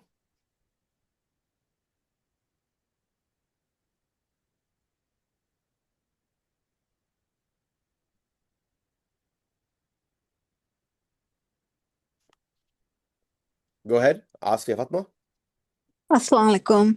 Walaikum assalam. Okay, so I have a few questions. So the difference between luxury 1, 2, and 3 is basically the hotels, or Sister what Roxana, you want to exactly? go ahead? Yeah. So luxury 1 and 3 are going into Makkah first, and luxury 2 is going into Medina first. Okay. Now, with Makkah first, like my thing is, will we be getting to do the Umrah after reaching there, or will we be doing the Hajj Qiran? Like, do we have enough time to do Umrah for Hajj Tamattu? I Yes. can give you, yeah, that's the answer. And if Sheikh Hasib, if you want to go into that, if you have time, go ahead. There, but I'm not if he's available. But basically, most people do Hajj Tamattu, inshallah. Okay. If you want to do Hajj Quran, you can do that as well, inshallah. Okay. Now, again, will we have enough time to, change the ihram and all that on Istanbul in between flights? Sheikh Hasib, the question, I'll repeat it so you maybe give a better answer than me, was essentially they were asking if they have time to do Hajj Tamattu or has to be Hajj Quran for these programs Makkah first. first. Yeah, you have plenty of time to do them because remember your whole point is to either get the reward of having an Umrah and then the reward of a Hajj, or you can join them in Qiran. So a lot of people who are kind of confused of what we're saying, let me just quick. There's three types of Hajj. There's one called Tamattu', which means you're going to do Ihram, you're going to finish an Umrah, complete Umrah, you get out of Ihram, and then when it's time for the 8th of Dhul Hijjah, the 8th day of the month of Hajj called Dhul Hijjah, you get an Ihram again from your hotel for Hajj. And that's when you transfer to the Mina camps. This is one type of Hajj. The other type of Hajj is called Qiran, which essentially you get into Ihram and you don't come out of Ihram until the end, until the day of Eid. So the day of Eid is when we all get out of Ihram. And then there's also Ifrad, which most people don't do. That's basically coming for those who are just coming for the days of Hajj. That's it, and they're literally immediately leaving. That's what they do. They do Ifrad. So those are the three different types of Hajj. Qiran and Tamattu require a sacrificial animal, and Ifrad does not require a sacrifice of an animal. But why is there such an importance of which one do I want to do? Because different madhabs recommended different types of Hajj based on what they thought is better. So you have the Hanafi madhab, which recommended people to do Qiran. And this is why many people ask this question because they've heard maybe their families in the past and history and their imams and so on and so forth. So if you have a very short time window between arrival and the 8th of Dhul Hijjah and then going to the days of Hajj, you can do Qiran if you want. I mean, especially for women who essentially are going to be in their regular, normal clothes that they're comfortable with. It's something that's maybe easier for them than men who have to kind of be in the towels and then, adjusting towels and all the issues with towels involved. It can be very comfortable for you. So remember, this is more of a madhab kind of thing. If you're still Hanafi, you're still completely okay to follow do tamattu' because the Prophet Muhammad also commanded the companions to do tamattu', and that's why some of the other madhab they actually recommend to do tamattu' because the Prophet recommended the companions to do so. So these are obviously fiqh differences your imams will go through individually. What we recommend for the packages that we'll be guiding, inshallah, is tamattu', and the reason for that is ease and as well as the recommendation of the Prophet Muhammad and especially for first-time Hajj for acclimation. Many people, they've never done Umrah before. This is literally their first time being in the country. It is just much, much easier. Now, of course, we cater to everybody else's opinions because ultimately it's your Hajj. You want to do Qiran? Go for it, no problem. But as far as the general body, it really doesn't matter what Hajj you do, which type of Hajj you do. Actually, I also had a question for Muhammad real quickly. I've heard that the Mu'aysim camp this year may be actually similar to the Majar al-Kabsh in terms of the cupboards. What level of truth to that is there? Because I mean, I don't have 100%. Meaning what? You remember how you have cupboard like Yeah. system that you saw in Majar? Is Mu'aysim going to be like that, or we don't know yet? We don't know yet. There's three Mu'aysim camps as well. There's one done by Rajhi. Actually, the one we go to usually is done by Rajhi, one done by Rawaf, and I believe one done by Ithra. And I believe they look different each one. So one of them might. And I've heard rumors they're gonna like even have new camps somewhere closer, even that they might open up. I don't think it'll be like that, but I could be wrong. I think it's gonna be the same. I haven't heard anything of the sort, but it would be a pleasant surprise if it is, if they have the Well, cupboards. if it is, let me tell you guys something, because mashallah, Muhammad has been to Mu'aysim. He was leading it that year. We were doing Hajj, and honestly, if the only difference is those cupboard kind of like beds, because what it does is essentially gives you a lot more situational privacy, as I call it. But at the same time, mu'aysim, mashallah, the mu'aysim we knew of like 10 years ago versus the mu'aysim now, it is a massive difference, mashallah. Like the the level of comfort that exists, the level of mashallah, like the tent positioning is not just like open. They have walls, and then within each spaces. So mashallah, it's a very good experience. But thank you, Sheikh Hasib. Appreciate it. I believe, Amru, I can have you another question, if go I ahead? do. Go ahead. Go ahead. Okay, now if I would love to, extend my stay in Medina after when we go there, will it be possible? Like Let me maybe get, by two, I'll three answer this. days? I'll answer it real quick, this one. So if for those who have who want to extend their itinerary or leave early or essentially deviate, so Musafir only allows you to leave the day of your trip.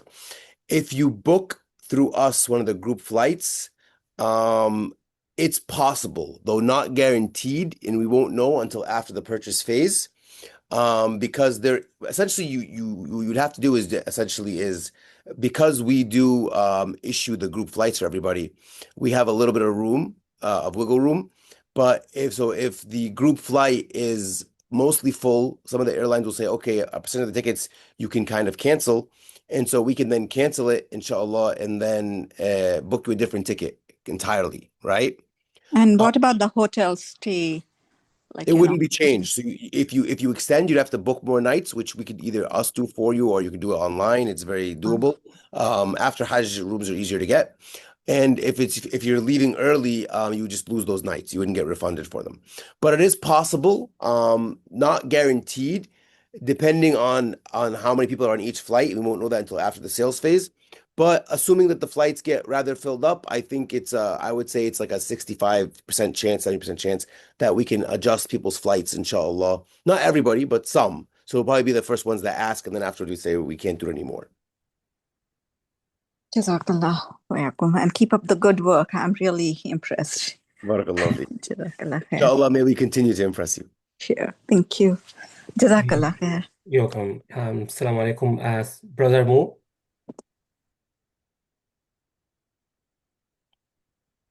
Brother Mo. Yes, another question. And this is kind of piggybacking on one of the questions that were asked earlier about the different types of Hajj. So for the hedi, just to make sure I'm clear, the hedi is the same as the qurbani given on Eid, right? If you're gonna do Hajj Qiran or Hajj Tamattu. No. That's not totally different. But I will let Sheikh Hasib also to answer these questions. Sheikh Hasib, if you don't mind, can please answer these questions if you don't mind? Sure. I didn't get that last part. He asked So about the Hadi. It's the same Hadi for Eid or a different Hadi for the Udhiyah of the Hajj? The one who's coming to Hajj does not need to do an udhiyah for Eid for their family if they don't want to, because they're actually on Hajj. So this is an ease for the person coming to Hajj. If you want to do it, this is an extra ajr. You can do it in Mecca, or you can delegate it or designate it to another country which is in need, and that may be essentially better. Also, the interesting thing is, by the way, the Prophet ﷺ did 100 sacrifices, 100 hadi. 63 he sacrificed with his own hands, and the rest of them Ali radiallahu anhu did. So it's actually sunnah to do more. And he also had done like camels and things like that. So it's not just specific to a type of animal. So it is actually a lot of ajr to do so. Why? And the beautiful thing about Mecca is that they actually have a whole system where they're packaging all of this, freezing it, and then shipping it to countries essentially that need it, even people in Mecca who are in need. The point in mentioning all of this to you is that sometimes we have a lot of maybe perceptions with regards to some of these rights that we are used to and maybe our families have done. There's actually more information about that. Inshallah, we'll get to when we get to discussing the fiqh and details of a lot of the interesting things about Hajj, inshallah. But again, just be straightforward in your question. You don't have to do udhiyah once you're doing Hajj, unless you want to, and it's better if you can. but we still have to do the hadi for the Hajj Qiran and the Hajj Tamattu, Yes, right? absolutely. Yes. You have to do it, except if you cannot, then you fast. So the one who cannot, they fast 3 days in Hajj and seven إذا رجعتم. سبع إذا رجعتم. This is the ayah of the Quran which speaks about those who have not, they don't have the ability. It's a allowance from Allah subhanahu wa ta'ala because not everyone can, and especially in that time, could afford that. So for those who cannot, they would have fasting to do, 10 days total. Okay, But so yes, the head, yes, there so is. just so I understand, the hedi is included in the packages, or is that something separate? No, the hadi is not included in the packages. What we do actually, me specifically, we actually have our own hadi service that is pretty much priced exactly as the Adahi. And the reason for that is it allows us to control the time exactly of the sacrifice. So I have, an entire system of where we can schedule it. And the reason for that is another fiqh issue. So the Hanafi madhab, they specify that things have to be in order. The rami, the stoning of the shaitan, and then sacrifice, and then shaving your hair. So the other madhahib are the other three madhahib are very much more lenient in that, but it's still sunnah. It's still a recommendation that it should be in order before you do your final one, which is tawaf. So in order to fulfill both, we can specify the time of the sacrifice in a way where it will fulfill everyone. So what happens is if you go with other services, they will not specify time. They'll say it's just been done on your behalf, and then basically take it as it has been. So alhamdulillah, what we do is inshallah all of the hujjaj that come with us, we do their sacrifice on their behalf, and we'll tell you how and all of that process. But it is not part of your package. Just remember that it's not part of your package. It's something that you can either check off and incorporate. And what we tell the people that want to go this, don't do that. Rather, we ask that you defer to us so that it can just be a better experience for you, and it's something that can be according to the Sunnah of the Prophet. So when you say defer, because if I understand correctly, this is something we would end up purchasing, during Hajj You over purchase there with us, ahead basically, of time. outside of the Nusuk system. Okay, so that would all be taken care of while we're there, right? No, we will actually do well before you're there. We'll give you all of the details, inshallah, in due time. So, where to get it, etc. And you can get Okay, so options as well. Like, for example, Muhammad mentioned Adahi. Us, we try to keep it exactly pretty much the same price. okay, so it would all be taken care of before we even board the flight Oh, there. absolutely. Absolutely. Everything will be taken care of before you even think about it. I know you guys want to make sure that it's done, but it's not something that's going to be like there's an ambiguity of when you're going to get the information for it soon, inshallah. Okay, بإذن Jazakallah khair. No Thanks problem. so much, Sheikh Hasib. It's amazing answer, amazing. We will be glad to see you here in our team. Alhamdulillah. I mean, thanks so much for that. Khawaja? Yes, brother. Assalamu alaikum. Brother, I have a question. Actually, I'm traveling. I'm the main applicant, and then my wife, and then my mother. So when I select the package, should I select just one package, and then how does that work? Or should I just select three packages? No, you have to select one packages. You have So to one package. configure one packages. That means if you're already right now all your family member under your applications, your Correct. mom, wife, and your son. And myself. Yes. Yes, okay. And all of you has already got verified, and you chose a Yes. packages a Rajhi Luxury 1. Okay. This Okay. you have to configure the packages. This packages you have to configure it and save it. The only issue here you have to choose how many bed in your packages. Right? You already mentioned your 4 passengers in one application. That means you have to choose 4 bed. That Okay. means a bed per person. Once Okay. you So we already are all once three. you have to choose 3. Okay. If you're 2, you have to choose 2 bed. If 1, you have to choose 1 bed. It depends One minute. yes, it depends how many applicant with the applications. Okay. And then once you choose the bed, configure the room, choose the rooms, and choose the flight. When you save it, that means the package is already saved in your card with the flight, with all the informations. Once the packages goes live, inshallah rahman biiznillah, in one click, you can get the packages done, inshallah rahman biiznillah. So before that, I have to just top up the e-wallet before the package configured, correct? You have to, no, you can, right now you can confirm your e-wallet without add any money. Right now you can configure the packages and you can top up your e-wallet layer, but also you can activate your e-wallet right now. My e-wallet is activated, and I did some top up also on my e-wallet as well because of the bank transaction, everything that's been taken care of. So there's some money in the e-wallet as well. So right now, because since I don't know the final amount, so once I configure, then it will show the final amount, and then according to that, I can just top up my e-wallet, and then I can just purchase the package. Inshallah, yes, that's true. Once our package is back to Nusuk, we expect inshallah our package back to Nusuk tomorrow.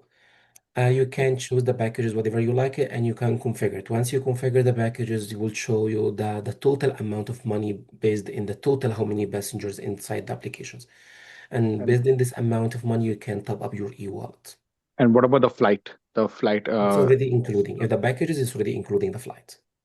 When you choose the pack, when you Because I don't know configure why the it says packages, exclude the flight. It's just keep on showing the exclude the flight. That's what it shows. Amru, I can help him with this one as well. sure. So what Brother Amru is telling you is that depending on how many people in your profile, that's how many beds you choose, correct? Yes. Everything else you pick is for that number. So if you pick a group flight, it's for 3 people if there's 3 of you. One group flight, 3 people. Adahi for 3. The camp is going to be for 3. Make sense? Yes. Yeah, that's how it Correct. works. The only variable is how many beds that for the quantity. Everything else becomes systemic. It's all so all 3 of you get the exact same package. You can't have 3 people in a profile, each one with a different group flight. That's not possible. Make sense? Yes, makes sense. But it mentioned exclude the flight. So why mention exclude? That was kind of, I was confused. Like, He said hey, with that, include. include. Okay, include. Okay, got it. Okay, that makes sense. Yeah. No, Muhammad, he talking about our flyers right now. Our flyers is not including the flight Yeah. charges. The But when you price. already, yes, when you already configure, that's why I'm telling you that when you already configure the packages inside Nusuk, you will choose the bed Okay. and then you choose the flight. When you choose the Right. flight, it's already including with your price. It will give you the total amount of the price for everything. Got it. Okay. So I'm traveling from SFO, so I have to just pick luxury 5, right? Correct. Inshallah, yes. Inshallah. Okay. And so the last question I'm having is like, since my mom is like a 65-year-old, so what do you recommend? Like, should I go for shifting or non-shifting? Non-shifting. Non-shifting. Okay. Thank you, sister. It's actually Muhammad. Wanna take these questions? Uh, It's Non-shifting. I agree. Go with yeah, it's non-shifting. non-shifting. It's non-shifting, and we'd rather to take major caps, not MySum. Of course. Yeah, go ahead. Yeah. Okay. Yeah, okay. MySum is gonna be very tough for your mom, especially for your mom. Unless as a brother Muhammad mentioned that when he already making a presentations, give you the tawakkul to do the Rami for her. Okay, especially in Mina Okay. time. The majority caps is more easy for your mom. For non-shifting. Okay. Okay, brother. Jazakallah khair. Thank you. Okay, Amru, just because they do like us to keep the webinars relatively within time, we're gonna try to run through these. Brother Khaja, go ahead. We're gonna try to answer these quicker than usual. Brother Khaja has already answered. Oh, okay. Yeah. Mazbahuddin. Yeah, I was wondering, are there like, group umras? Because I know like, certain parts of umrah, right? You have to recite the various things, so on and so forth. So is that something that we'll be informed on, or how would that work, I You guess? mean during the Hajj process? Yeah, or like once we land, right? Yeah. If if we choose the Makkah first, then like is there going to be like a book or a guide to like essentially instruct us on what to do, when to do it? We will provide you with that. We provide you with du'as and instructions for your Umrah. Absolutely. We provide all of that. But we also try and stagger the scholars as much as possible so that the late arrivals, if who are Musafir, have an imam to do their Umrah with. So we usually will post a schedule. Last year, what we did for Mecca first was we said, at this time, this scholar will do Umrah. And then usually like, around like an afternoon one, an after Isha one, and then an after Fajr one, so that everyone kind of got one with a scholar. Okay, gotcha. And then last question. You guys mentioned, or I guess it's been known that phase one would be around February 3rd. When would phase two possibly be around, I guess? Just so I can put in the calendar. Usually 10 days later. So we're looking at, they probably want to wrap it up before Ramadan. My guess is phase two will be around like, let's say February 10th to 14th, that range. And then if there is a phase three, it'll probably enter into the early week of Ramadan, the first week of Ramadan. Okay, so phase two would be similar to phase one, where the packages would be available to view, but you're just not able to purchase it until like the drop date, essentially.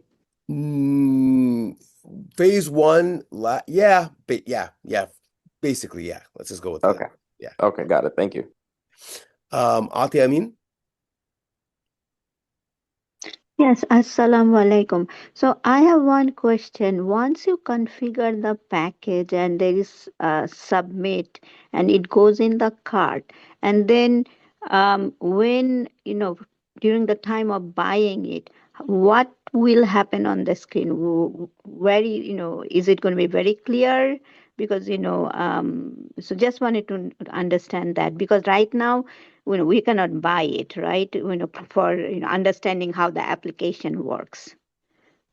Okay, sister. Inshallah Rahman, Bismillah, we will have a live sessions before the package go live, and we will go over the packages and configure it and how to buy the packages, inshallah. But in relate to your questions, yes, once you already log in your Nusuk account, you will see your packages, the packages you already saved in your card. Once you click on it, you will see in your right hands in the bar purchase. When you click in purchase, that's mean, inshallah, you will get your packages. So you mean you click like right click or then Yeah, you will right see click or the double click, right click or double click, whatever, yes. yeah, sometimes things are Yes, you not can. But intuitive, that's you have to right now, let me make it easy for you. Right now, when you open the packages, you will see configured, right? hmm Okay, configured will change to purchase. okay. Yeah. Okay, good to know. Just understanding how this is. So it's a very good application. Anything But for you. it's just, Inshallah, we will go over that again. I Inshallah, we will have a live session with everyone before the package go live. Inshallah.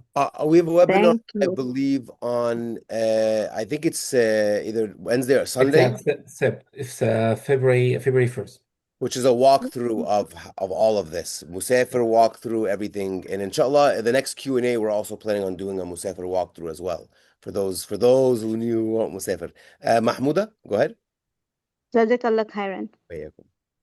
Assalamu alaikum, brothers. Thank you so much for this great presentation. It helped a lot to get a better understanding of all of this stuff. I have a couple of questions, and I know you're trying to move fast. My first question is, and it goes along with someone else that asked about the 2.3 percentage when you get the money back. So if you, and you might not know this, and you may know, but if you do your configuration, sorry, if you do your purchase and you have some funds left over, the 2.3 goes onto that amount as well, or is it just if you do the full refund back? It's whatever money you get sent back from your e-wallet to your bank or credit card, that's the amount that Regardless. gets hit with Okay. the 2.3. Okay, got it. Thank you. Another question was in regards to the day of purchase, right? So let's say I have my entire thing configured. I'm ready to purchase. But when I go to purchase, it shows that it's no longer available.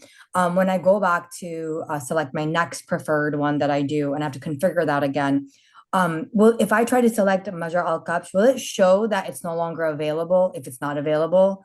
Yes, it'll be grayed out. So it'll be grayed out. So then I would just go to the next one and just go to Musayim, right? Exactly. Yeah. Okay, cool. Thank you. And then the last question was You don't have to rush to the questions. It's not that much. We can wait a minute. Don't worry. sorry, I do speak a little faster too. But the last question that I do have is that I think you mentioned it and I could have misheard, but during the stay in Mina when we're in our tents, you said that there is a possibility of having transportation taking you back to your hotels in Makkah. Is that true? As long as we get back to Mina on the correct time frame. Yeah, that's very true. Yes, that will happen, inshallah. Okay, and you guys have cars or buses or some type of transportation reserved for us for that? Yes, exactly. Okay, all right. But it won't be from Muaysim. It'll probably be, if you're in Muaysim, it'll probably be from Major Kapsh out to your Jamarat. It just makes more sense to get it from there because you already kind of walked over there instead of walking back, right? Okay. Yeah. Okay. Got it. All right. But I yes, think those your were, answer, yes, inshallah. yes. Thank you. I appreciate that. I really appreciate it. Thank you. Assalamu alaikum. وعليكم السلام. علاء الدين سفيان. Assalamu alaikum. وعليكم السلام. My question is, if I'm going to Hajj and I'm going with myself, my brother, and our wives, am I able to purchase two separate packages? So two rooms for two people each, or is it one package? So this is the question. Are you guys gonna be in quad or do you want two doubles? Probably two doubles. If it's two doubles, then make two profiles, one for each family.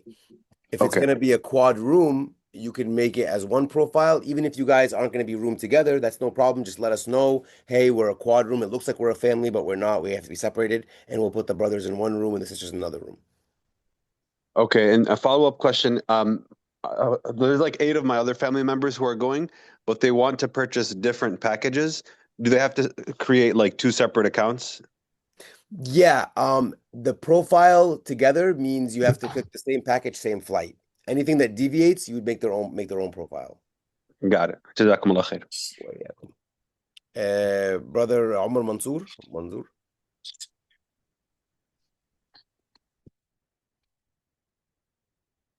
Brother Omar? Yes, sorry. Assalamu alaikum. Is there a way we can know which sheikh will be with which camp? With which camp? Oh, I thought you were gonna ask which package. I was gonna say, oh, we have that. That's a good question.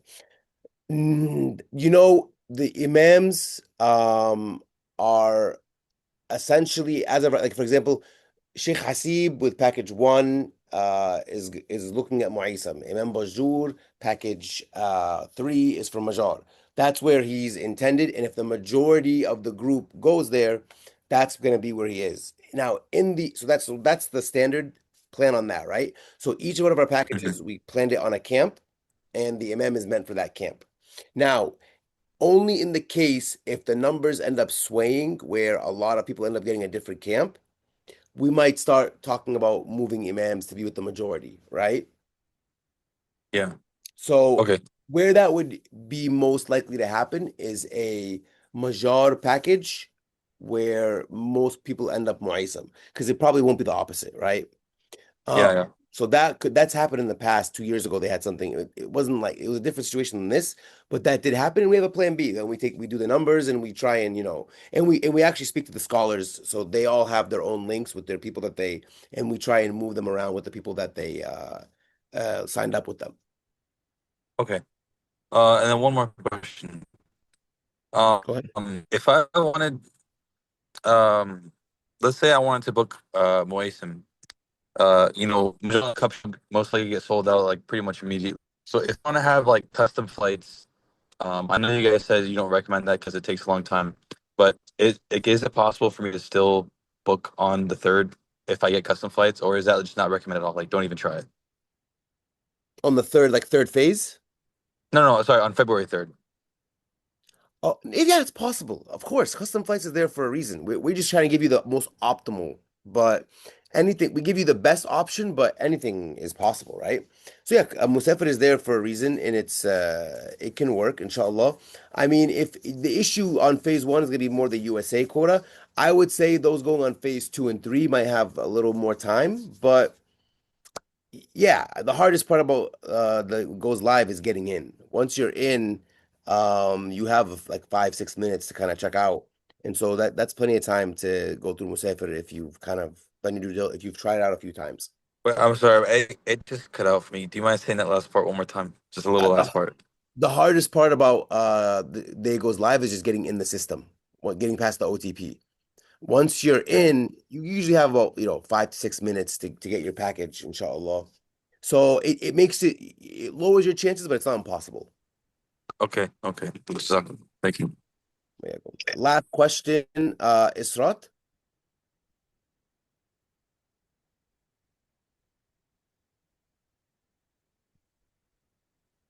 Israt's iPhone. You had your hand up, and then you lowered it. Go ahead. Unmute yourself.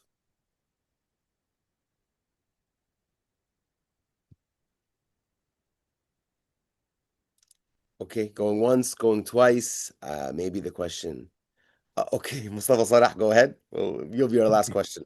Yeah, thank you so much. Assalamu alaikum, everyone. First, I want to say that I was with Sheikh Hasib last year in his package, and it was an amazing experience. Alhamdulillah. And also, I was watching all your seminars yourself, and I really trust you so much because I feel like you're always honest in whatever, even if it's harming you in your business, but still you're saying the honest thing. So thank you so much for that. So I have this year I'm attending because I'm trying to help a lot of people in my community to decide which package they get, and I really enjoy doing this.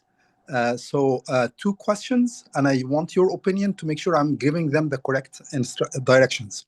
Okay. First one, I'm telling some people when you are choosing the package or putting money in your e-wallet, try to find out what's the options you want and see the highest price of whatever package you want, and put it according to the highest amount you can pay. Like, for example, if you want to be in quad rooms, choose the price for the double rooms and the highest amount of money, and then add another 10%.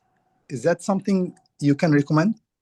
That's fantastic. I don't even go that far. I don't tell them the occupancy. I assume if they want quad, they're not going to switch to double, mashallah.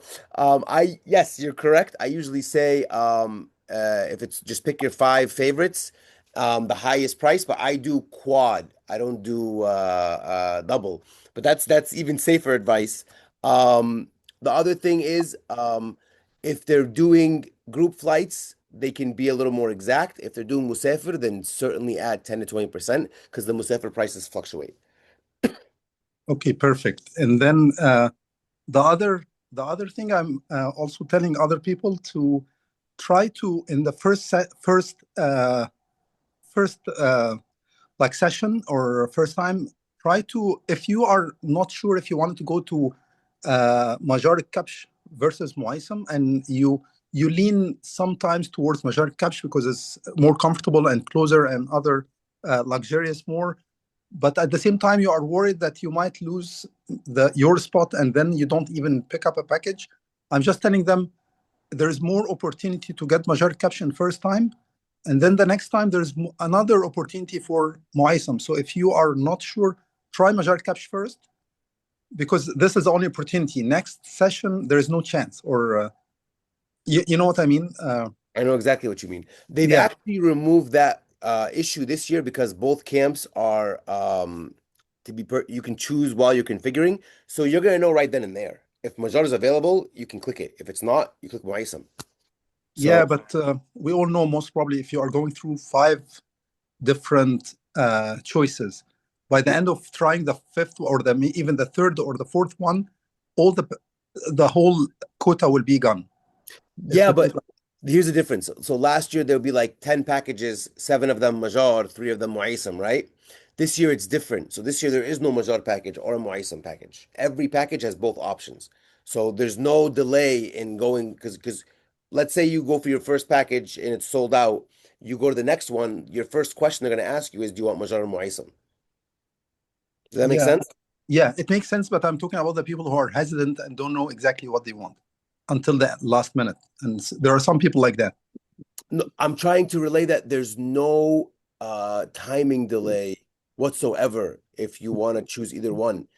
Because okay, I got it. Yeah, you got me now. Okay. Yeah. So Now I understand. Thank you they for removed it. That was last year's problem. Now it's removed. Okay, that makes sense. Yeah, Jazakallah khair. Wayakum. Well, in Barakallah, and thank you for your efforts in helping and Assalamualaikum, get active on brother. our chat. A lot of people we have are have a volunteers who question. love this. Get active, brother. It's a beautiful thing. I love it. Yeah, thank you so much. Of course. Hello? Yes, Assalamualaikum. go ahead, sister. Go ahead. Yeah, last time I couldn't unmute myself. That's why I couldn't answer. So my question today, I talked to Brother Rumi about my issue. Yes, like I created 2 different profile, one with my husband and one with my mother and sister. Because last year we tried 4 in the same account, we couldn't get the package. So I thought maybe we do separate. But people are saying no, it's not safe because you might not end up getting the same packet.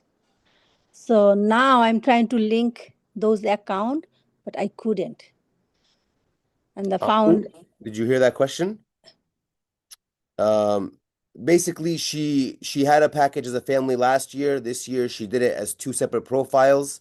And so, but now she wants to do it back against one profile and she's trying to link and she can't. You got Because that?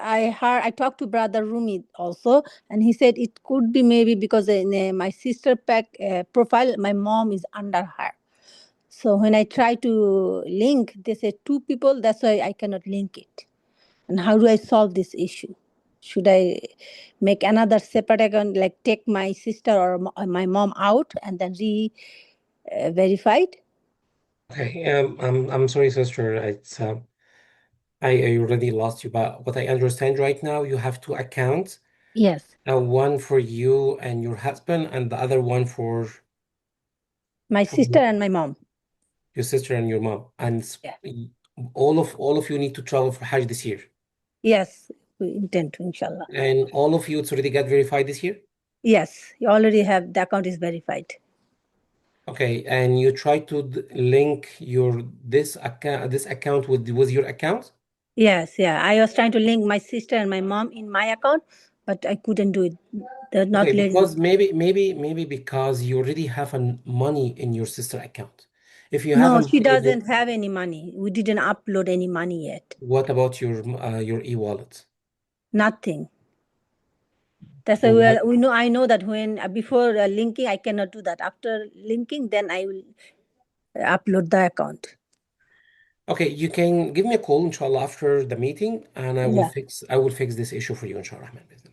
Sure. So how do I get your contact number, please? It's already there. I will share it right now with everyone. Okay. Okay. Thank you. Anything. That's okay. Thank you, Hamid. God bless you. I would have taken the call tomorrow, but God bless you, man. You don't rest, wallahi. So what people don't see, I'm usually the face of the webinars. I ask all the questions, but all of the phone calls, it's Brother Amru, Sister Roxana, Sister Khawla, Brother Khawa, they're constantly taking these phone calls. Take advantage because they solve a lot of problems, and you're more than welcome to call them. Barakallahu feek. Last question we'll do. Mahbooba Tamana, go ahead. Assalamu alaikum. Thank you so Walaikum much for fitting me in.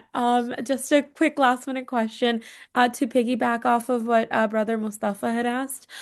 In terms of the second phase, will any of the Majar al-Kabj options be open for phase two or phase three, or do we think all of that will be done by at the end of phase one?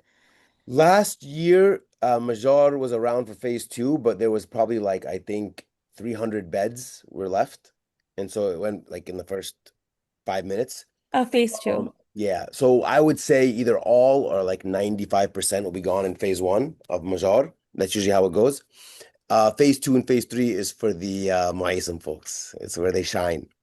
Yes, and the very last question, in terms of what is the very last day that Nusuk will be doing the verifications? We've been waiting for quite a bit, and we are just a little anxious about topping up. Do they have like a by this date prior to the sell date? All of the verifications will be done by? Like, is there a date for that? I think it's middle of February. Amr, do you know the exact date? We can like the Or exact date. for the packages goes live? No, when verification closes, because it doesn't close when sales open. You can still verify after. I think it's Yes. mid-February. Yeah, Yes. it's if you're like a couple years ago when there was, which is going to be probably similar to this year. I would imagine that even during people be getting verified even during phase three, Wow. because every bed has to sell, and I think that this is going to be open for a little bit. So you're still not verified? My parents have made the intention to go to Hajj, and my dad is the main account holder because he has had a couple of issues that we fixed over the Trader last. Joe's. I have to find something to make their lunch. Go ahead, sister. Yes, so we just had to resubmit some things this time around. The very last thing we resubmitted, it's just taking quite a bit of time, so we're a little anxious. My mom has been verified, but she's not the main account holder, so we can't see any of the packages or top up. They verify in batches. I wouldn't worry about it. You'll be verified, inshallah, with plenty of time. But you want to add money to the e-wallet beforehand. Are you using credit card or are you doing a wire transfer? Credit card, well, debit card, but yes. Fine. You should be fine, inshallah. We still have about 2 weeks, inshallah, before we're supposed to go live. I imagine you'll be fine, inshallah. I have a calendar with markings. So today is Wednesday. If by Monday you're not verified, give the team a call and we can try and link with Nusuk and see if we can expedite it for you. Deal? Inshallah. Yes, thank you so much. Okay, inshallah. Okay, now last question. iPhone 619-841. Salam alaikum. I have a quick question. When we're expecting to purchase the package? Expecting what? Can you repeat that? To purchase the package. February 3rd or 4th is the expected live date, but they'll confirm it a day or two before, inshallah. Okay, salam alaikum. Like I said. Okay, with that, we went a little bit over, but alhamdulillah, it was for a good cause. Thank you all for staying up late with us, especially the East Coast folks. Amru, as always, thank you for your expertise in Nusuk and all things Nusuk. Sister Khawla didn't speak today, but you were there on Wednesday or on today's Wednesday, on Monday. You got to hear her and get some of her expertise. Thank you, sister, for being here and your mom support. Sister Roxana, thank you as well for being here and all the everything you do behind the scenes. And of course, a big, big, big thank you to Sheikh Hasib, the newest addition to the Rajhi family, and all of his knowledge, expertise, and humor and everything else that goes with them. We will be back, inshallah, on Friday with the other team. They will be here to do a Q&A, probably focused on registration and also about these programs. And then, inshallah, Sunday will be another presentation just like this one for Rajhi 2 and 4, inshallah. Same kind of deep dive. Look out on your Telegram over the next couple of days. We're going to be posting a lot of stuff because crunch time is coming. So there's going to be a lot of different links and flyers and so on and so forth. Will be there. Sheikh Hasib, if you're here, don't worry about turning on the camera. If you're busy, don't worry. But if you're here and you want to take us home with a little dua, that would be fantastic. Otherwise, I will give assalamu alaikum to everybody. Take us home, Sheikh. Of course. We ask Allah subhanahu wa ta'ala to bless everyone here who is trying to fulfill nearness to Allah. I think that in and of itself is something that we should be thankful for. The fact that you're here and you're asking about how do I get my picture verified with the screen is like off or and you've been doing it probably 5 or 6 times. Allah subhanahu wa ta'ala does not diminish this effort that you're making. May Allah subhanahu wa ta'ala bless all of these who literally are sacrificing, like you guys don't even know, mashallah, all the people behind the scenes, the ones answering your questions, may Allah bless them and their families. And may Allah Azza wa Jal, truly and sincerely, I ask everyone here who is in this group, the 59 people, and also the ones that were there before, inshallah, that you are chosen to come to Hajj this year. And we would love to see your blessed and smiling faces. And may Allah Azza wa Jal grant us the companionship of our beloved Prophet Sallallahu Alaihi Wasallam in the highest levels of Jannah. And we'll see you, inshallah, in a future webinar. Assalamu alaikum. Assalamu alaikum.